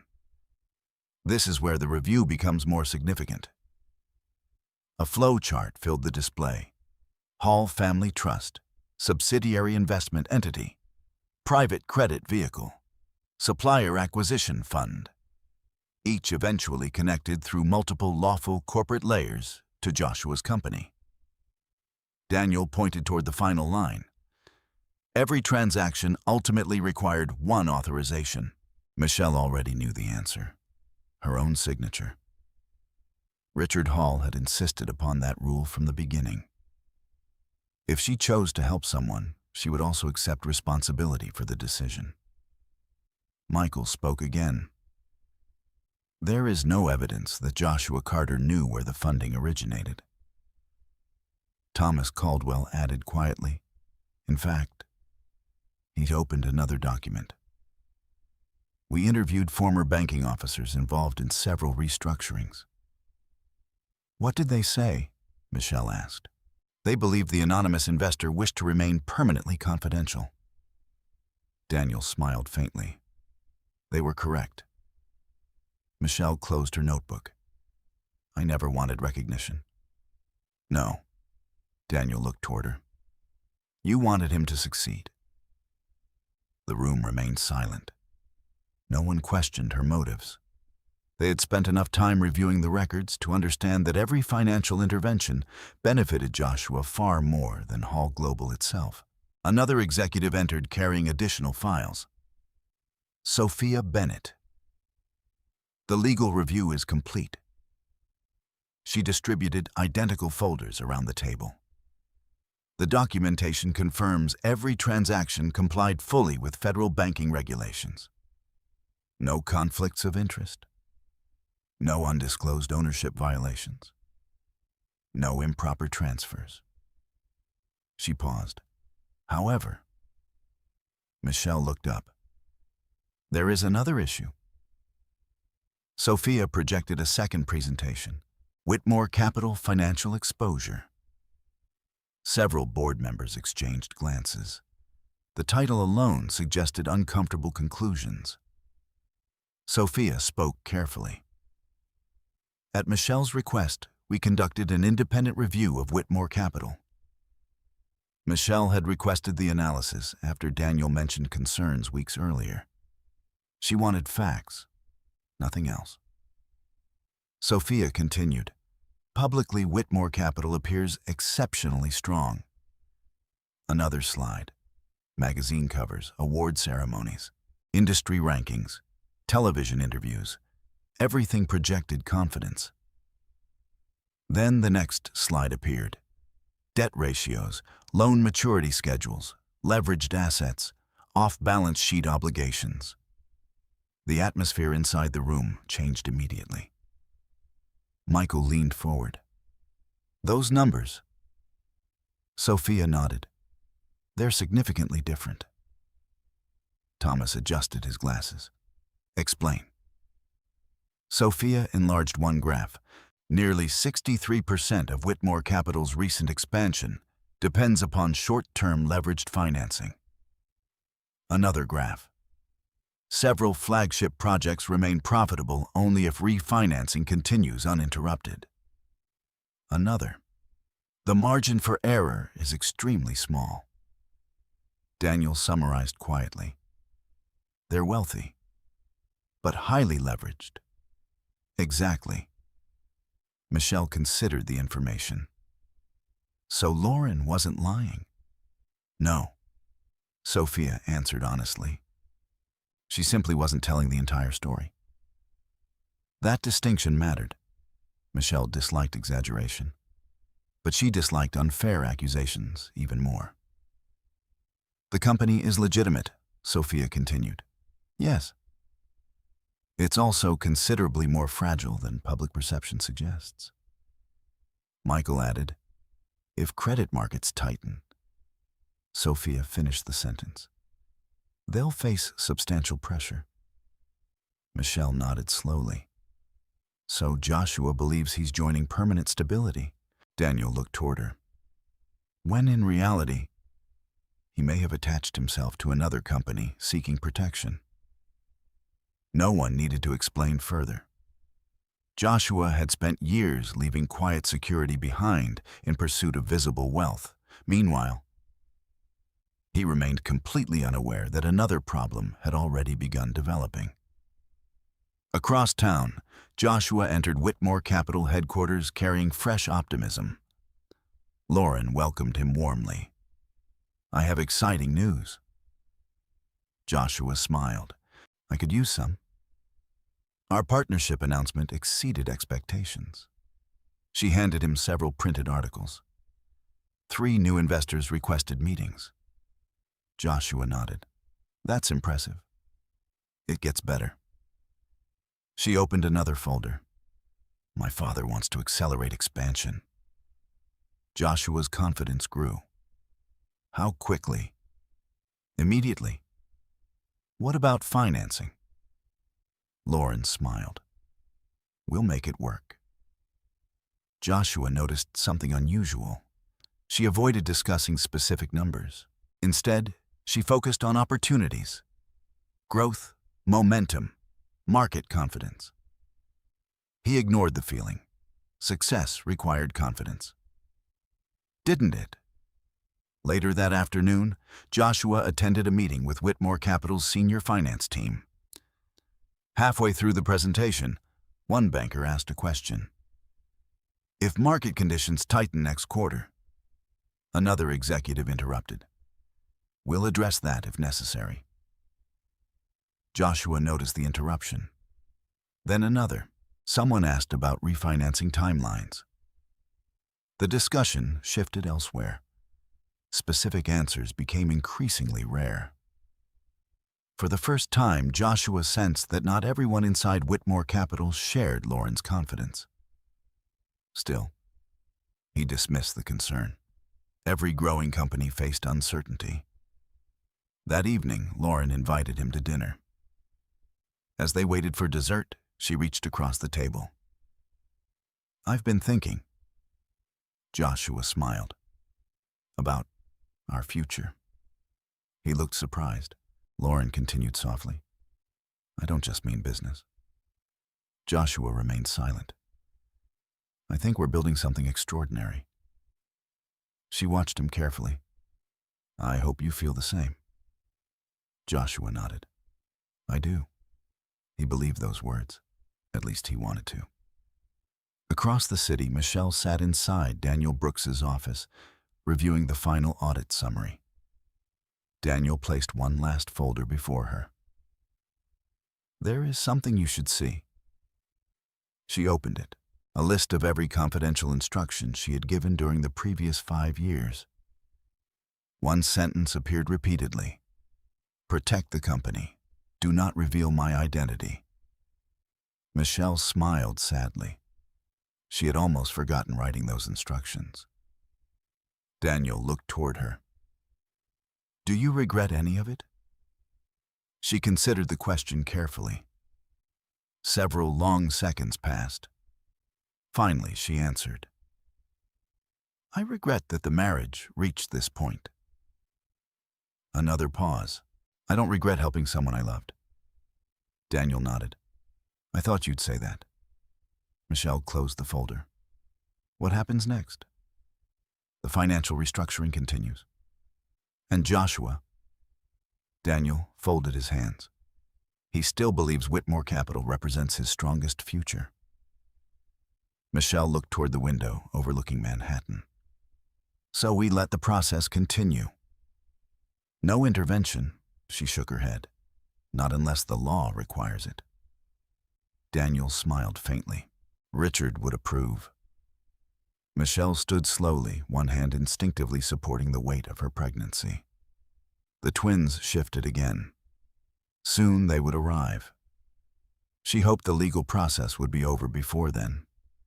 Hope, however, rarely controlled timing. Just as Michelle prepared to leave, Eleanor Grant entered the office carrying an urgent envelope. "It arrived this morning." Michelle accepted it. "What is it?" "A formal notice from First Atlantic Bank." She opened the letter. Several lines immediately caught her attention. "Notice of transfer of commercial debt portfolio." Michelle looked toward Daniel. They've started. Daniel read the document. Sooner than expected. What does it include? He looked up. Nearly all of Carter's strategic investments' outstanding commercial obligations. Michelle understood immediately. One quiet transaction in the banking system had just moved the entire situation toward its next unavoidable stage. Joshua still believed his creditors remained unchanged.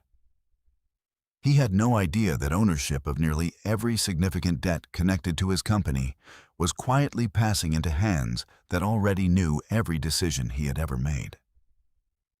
Fan 11. The conference room at Whitmore Capital felt different that morning. Not because the furniture had changed. Not because the skyline outside the glass walls looked any less familiar. But because Joshua Carter could sense for the first time in years that the room was no longer fully under his control. 3 days had passed since the debt transfer. 3 days of calls he could not answer definitively. 3 days of investors asking questions he did not fully understand. 3 days of Lauren Whitmore insisting everything was manageable while avoiding the most important details. Now seated at the long table, surrounded by bankers, auditors, and legal representatives, Joshua watched as a new presentation began. At the center of the room stood a financial auditor from First Atlantic Bank. Beside him, a legal counsel representing Hall Global Financial Trustees. Joshua straightened slightly. The name still felt unreal when spoken aloud in formal settings. The auditor began. We are here to clarify the current structure of debt ownership and associated financial obligations. He clicked the remote. A diagram appeared. Carter Strategic Investments. Multiple layers of financial obligations. Then a second layer. Hall Global Financial Trustees. Joshua leaned forward. This is becoming unnecessary, he said. The auditor looked up politely. Mr. Carter, this is a standard disclosure meeting. Joshua exhaled. Then explain it simply. The auditor nodded. Your primary credit obligations are now held by a consolidated institutional trustee structure. Joshua interrupted. Who controls that structure? A pause. The legal counsel answered carefully. That information is not part of borrower-facing disclosure. Joshua stared at him. So I don't get to know who I'm dealing with. You are dealing with the trustee entity. Joshua turned slightly toward Lauren. She avoided his gaze for a fraction of a second, then spoke calmly. This is normal in large financial consolidations. Joshua shook his head. It doesn't feel normal. The auditor continued. The important point is compliance. Your repayment terms remain unchanged. Joshua laughed once short and sharp. Unchanged. Yes. So someone new owns my debt, but nothing changes for me. Correct. That doesn't make sense. The auditor remained professional. It is how secondary debt markets operate. Joshua leaned back, frustration building. Fine. Then why wasn't I informed beforehand? Because the transaction was executed at institutional level. Joshua's voice lowered. Without my input. Yes. Silence spread through the room. Lauren finally spoke. Joshua, this is not a crisis. But her tone lacked conviction. He turned toward her. You keep saying that. I believe it. But you're not sure. Her hesitation answered for her. Joshua looked back at the table. Who benefits from this? No one responded immediately. The auditor closed his folder. That is not within the scope of this meeting. Joshua stood abruptly. Then what is? The room remained silent. Lauren reached gently toward him. Sit down. But Joshua did not. I've built my company on understanding risk, he said. This isn't risk. This is opacity. He looked at each person in the room. Someone is behind this. The legal counsel responded calmly. Most financial structures involve layered ownership. That is not an answer. It is the only answer we can provide. Joshua stepped away from the table. This isn't over. The meeting ended shortly after, but the uncertainty followed him out. Later that evening, Joshua returned home earlier than usual again. Michelle was in the living room, not resting, not watching television, simply sitting beside a stack of neatly folded baby clothes. She looked up when he entered. "You look tense." He loosened his tie. "Nothing about this situation is normal." She nodded slightly. "I understand that it's unsettling." Joshua laughed bitterly. "You understand. I understand uncertainty." He studied her carefully. "Do you?" Michelle did not respond immediately. "I understand what it feels like when information changes your perception of stability." Joshua sat down across from her. "Then tell me what this is." She met his eyes. "I can't tell you something I don't control." Joshua leaned forward. "But you haven't denied anything." "Because I don't have anything to deny." He exhaled sharply. Hall Global doesn't just appear out of nowhere. Michelle remained calm. "Large institutions don't appear. They operate." Joshua shook his head. "You're too calm about this."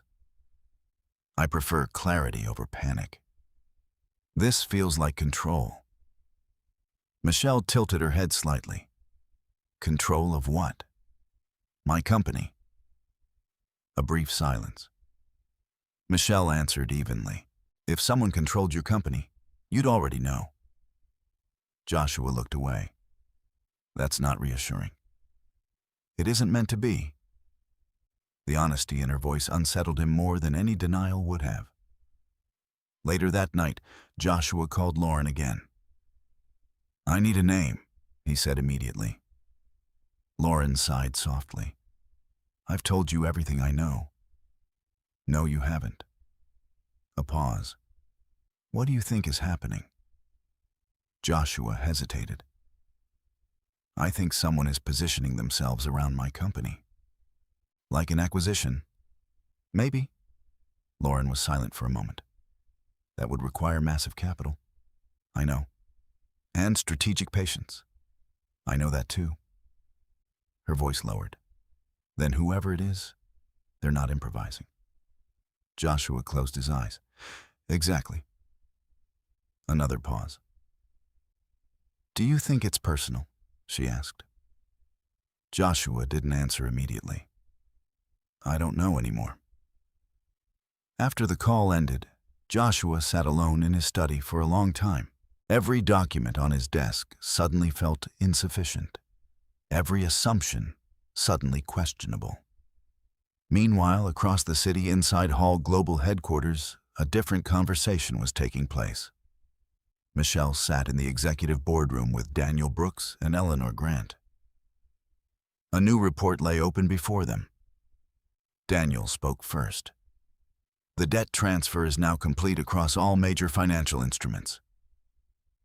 Eleanor nodded. "Market reaction?" "Minimal so far," Michael Reeves added, "because nothing has been publicly attributed yet." Michelle looked at the report quietly. "And Joshua," Daniel answered carefully. "He is becoming increasingly aware that something is happening." "Not what?" "Only that." Michelle closed the folder gently. "That's enough for now." Eleanor studied her. "You want to continue quietly?" Michelle nodded. "Until all legal structures are finalized." Daniel spoke again. "There is another matter." Michelle looked up. "The Whitmore Capital exposure analysis." Eleanor continued. "Their leverage profile is more fragile than expected," Michael added. "If market conditions tighten even slightly, their expansion strategy could fail." Michelle considered this information carefully. "And Joshua is now tied to them." Daniel nodded. Through partnership agreements. Silence filled the room. Michelle finally spoke. Then he has chosen speed over stability. No one responded. Because it was not a question. It was an observation. Eleanor leaned forward slightly. Do you want us to intervene? Michelle shook her head. No. Even indirectly? No. Daniel watched her carefully. Richard would have intervened. Michelle looked down at her hands for a moment. Grandfather believed in protection. She paused. But he also believed in consequences. Another silence. Then she added softly, if Joshua's decisions are correct, he will succeed. And if they aren't, Michelle looked toward the city skyline outside the glass wall. Then no intervention would have changed the outcome. Daniel understood. This was not indifference. It was restraint. A different form of control, far more disciplined than interference. As the meeting ended, Michelle remained behind for a moment. Eleanor approached quietly. Are you prepared for what comes next? Michelle nodded. I've been preparing for years. For the company. For everything. Eleanor studied her carefully. Even him. Michelle did not answer immediately. When she finally spoke, her voice was quiet. I never stopped loving who he used to be. A pause. But I cannot make decisions based on who he refuses to become. Eleanor said nothing, because there was nothing appropriate to add. That night, as Michelle returned home, she found Joshua still awake in his office. The glow of his laptop illuminated a face that looked more exhausted than angry now. She stood quietly in the doorway. You should sleep.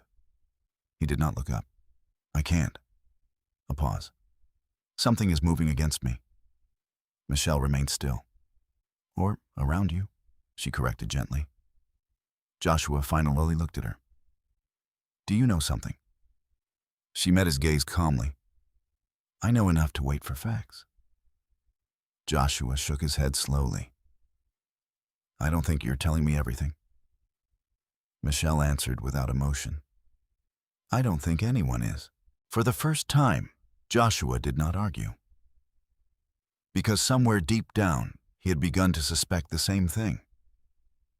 And in the quiet between them, neither realized that the structure already forming around his company was no longer theoretical. It was operational. Fan 14. The first thing Joshua Carter noticed after the hearing was not anger. It was silence. Not the courtroom silence, not the structured quiet of legal proceedings, but the kind of silence that followed him everywhere afterward, into elevators, into conference rooms, into conversations that no longer felt anchored in certainty. 2 days after the divorce hearing, he sat inside Whitmore Capital's executive office, reviewing financial projections that no longer felt stable in his hands. Numbers still appeared precise. Graphs still rose and fell according to logic.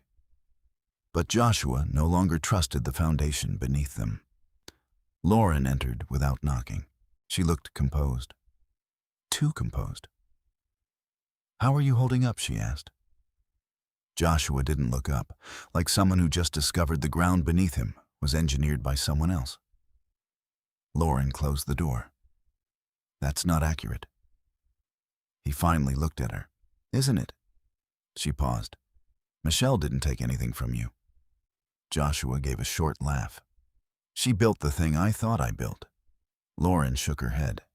That's not the same thing. It feels the same. Silence stretched between them. Then Lauren stepped closer. You're focusing on the wrong part. Joshua frowned. What's the right part? You still built a company. Joshua leaned back. With what foundation? With your decisions, she said firmly. He looked away. But every decision I made was stabilized by something I didn't know existed. Lauren hesitated. That doesn't erase your work. Joshua's voice lowered. It changes the meaning of it. Before she could respond, his phone rang. Another analyst. Another update. He answered immediately. Yes, a pause. Then his expression changed. Say that again. He stood slowly. When another pause. Who authorized that? Lauren watched him carefully. What is it? Joshua lowered the phone. They've begun restructuring assets. Lauren's expression tightened. Whose assets? Joshua didn't answer immediately, because he already knew the answer. Hall Global. Across the city, inside a secured Hall Global boardroom, Michelle sat reviewing final compliance reports. Daniel Brooks stood beside her. The court proceedings are progressing as expected, he said. Michelle nodded. And Whitmore Capital, Eleanor Grant answered from across the table. They are experiencing internal liquidity pressure, Michael Reeves added. The debt consolidation has begun to affect their refinancing capacity. Michelle closed the file in front of her. No surprises. Daniel studied her. Joshua is starting to realize the scale of exposure. Michelle remained calm. He is realizing the structure she corrected, not the intent. Eleanor spoke carefully. When do you plan to disclose Hall Global's ownership position in the consolidated debt portfolio? Michelle looked toward the window. Not yet. Why? Because understanding requires time, she said quietly, and panic requires none. Silence followed. Daniel finally nodded. Then we continue the controlled phase. Michelle stood slowly. One more thing. Everyone looked at her. Ensure all communications remain documented. Eleanor nodded. Already in place. Good. That evening, Joshua met Lauren at a private restaurant overlooking the Hudson River. He was quieter than usual, more restrained. Lauren noticed immediately. You haven't said much. Joshua stared out at the water. I received another notice today. What kind? Debt restructuring impact analysis. Lauren stiffened slightly, and Joshua turned toward her. It's affecting Whitmore Capital. She hesitated. That's temporary. How do you know? I've seen cycles like this before?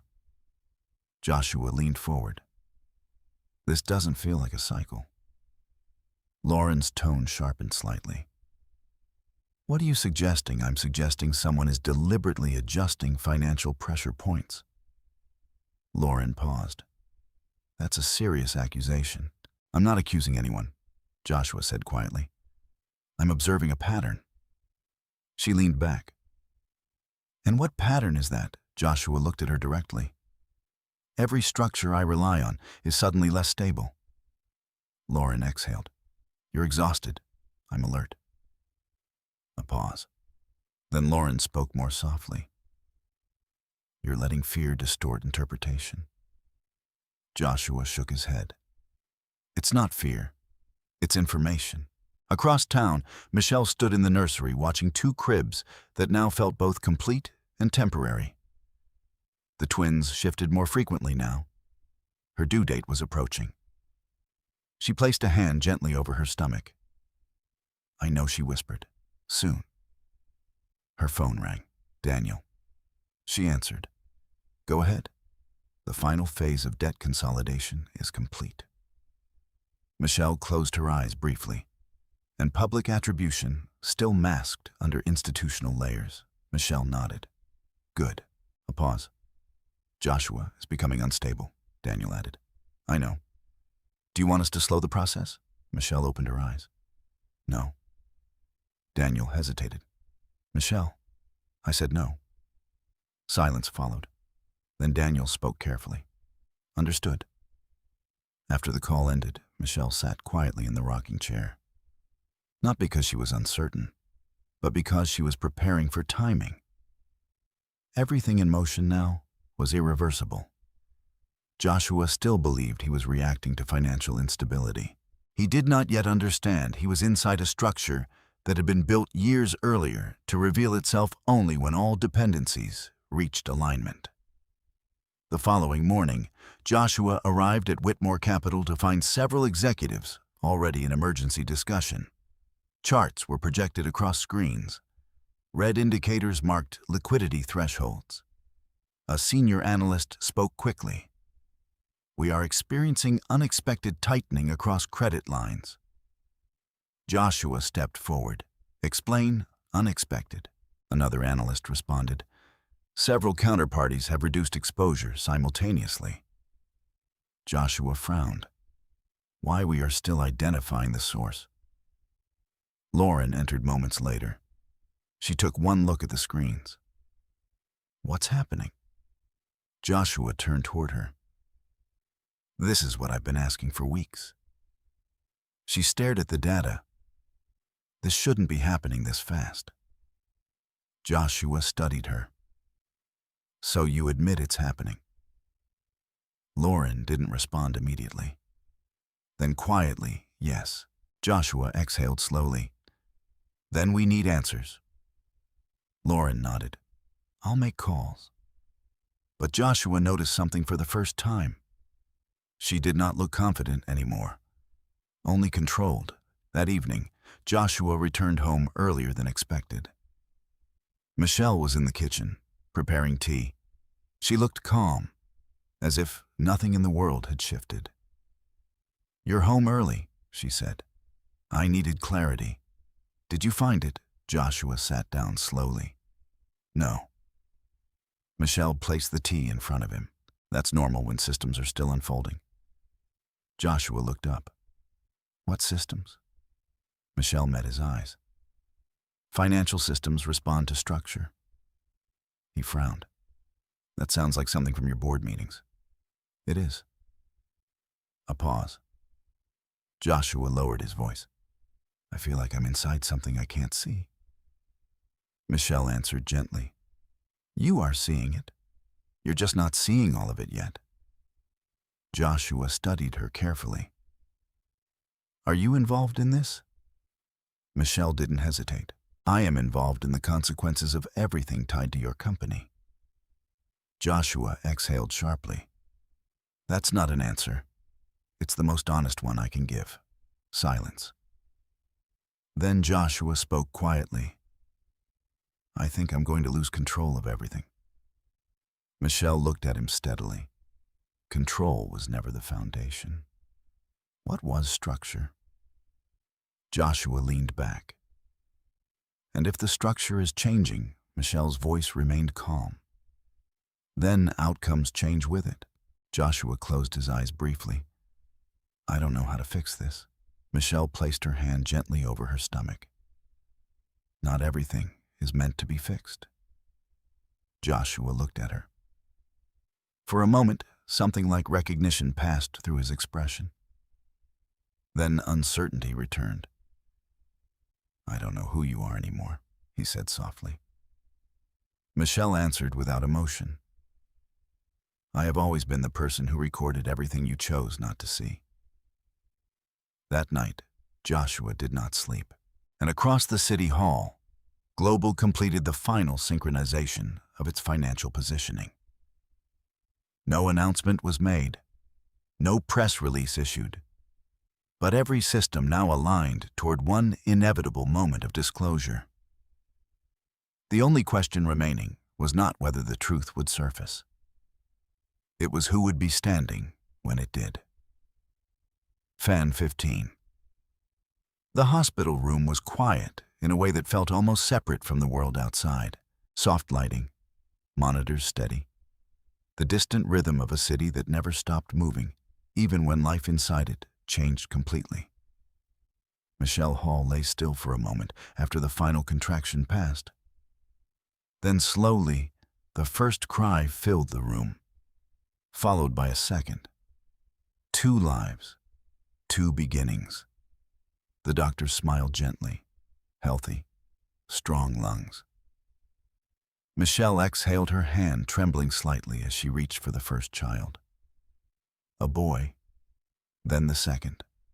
A girl. For several seconds, she simply held them without speaking.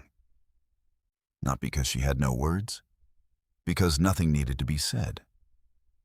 Outside the room, Daniel Brooks waited quietly. When he was finally allowed inside, he paused at the threshold. "They're beautiful," he said softly. Michelle nodded. "They're here." Daniel stepped closer. "Do you want to inform the board now?" Michelle shook her head. "No." A pause. "Not yet." Daniel studied her carefully. "You're still choosing timing." Michelle looked down at the two children in her arms. "I'm choosing presence first." Silence followed. Not uncomfortable, just full. Across Manhattan, Joshua Carter stood in a glass-walled conference room at Whitmore Capitol, staring at a screen that no longer felt like it belonged to him. Every number had shifted. Every projection had changed. A senior executive spoke carefully. "We've confirmed additional liquidity withdrawals." Joshua turned sharply. "From who?" The executive hesitated. "Multiple institutional holders."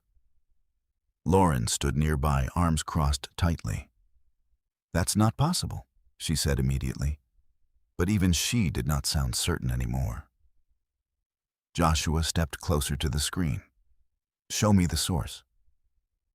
The analyst shook his head.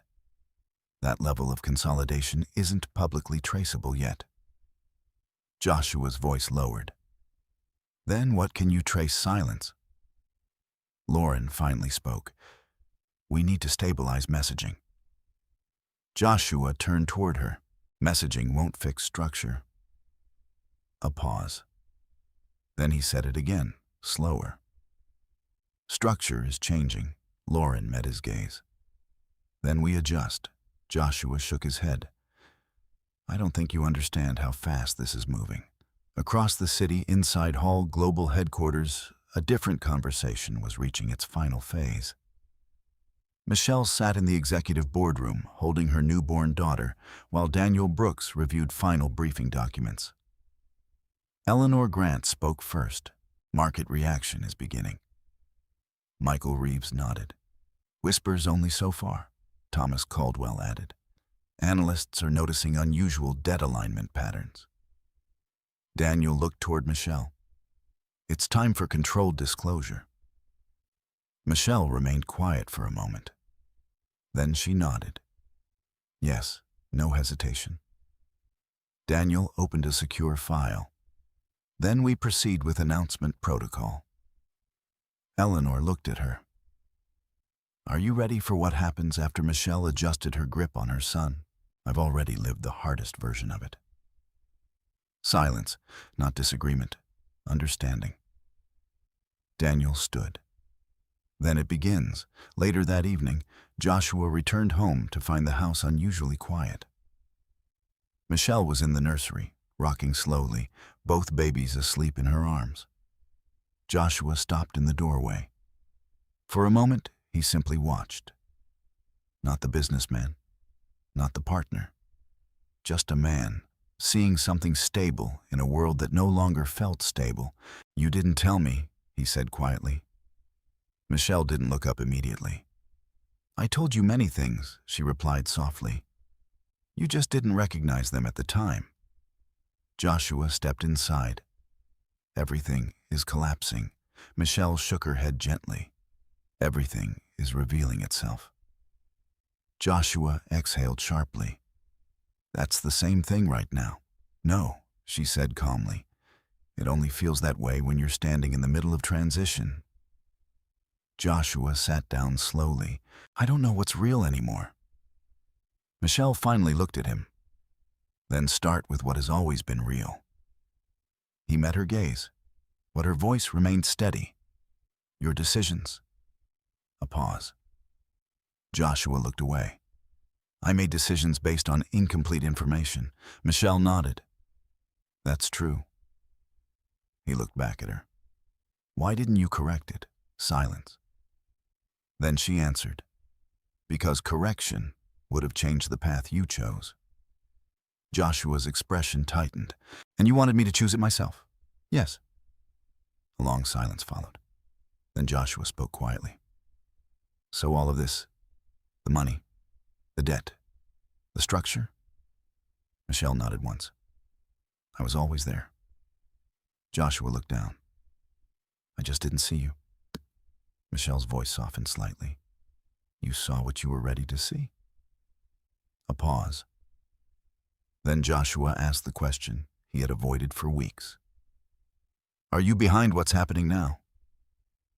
Michelle did not answer immediately. The baby shifted slightly in her arms. She adjusted them gently.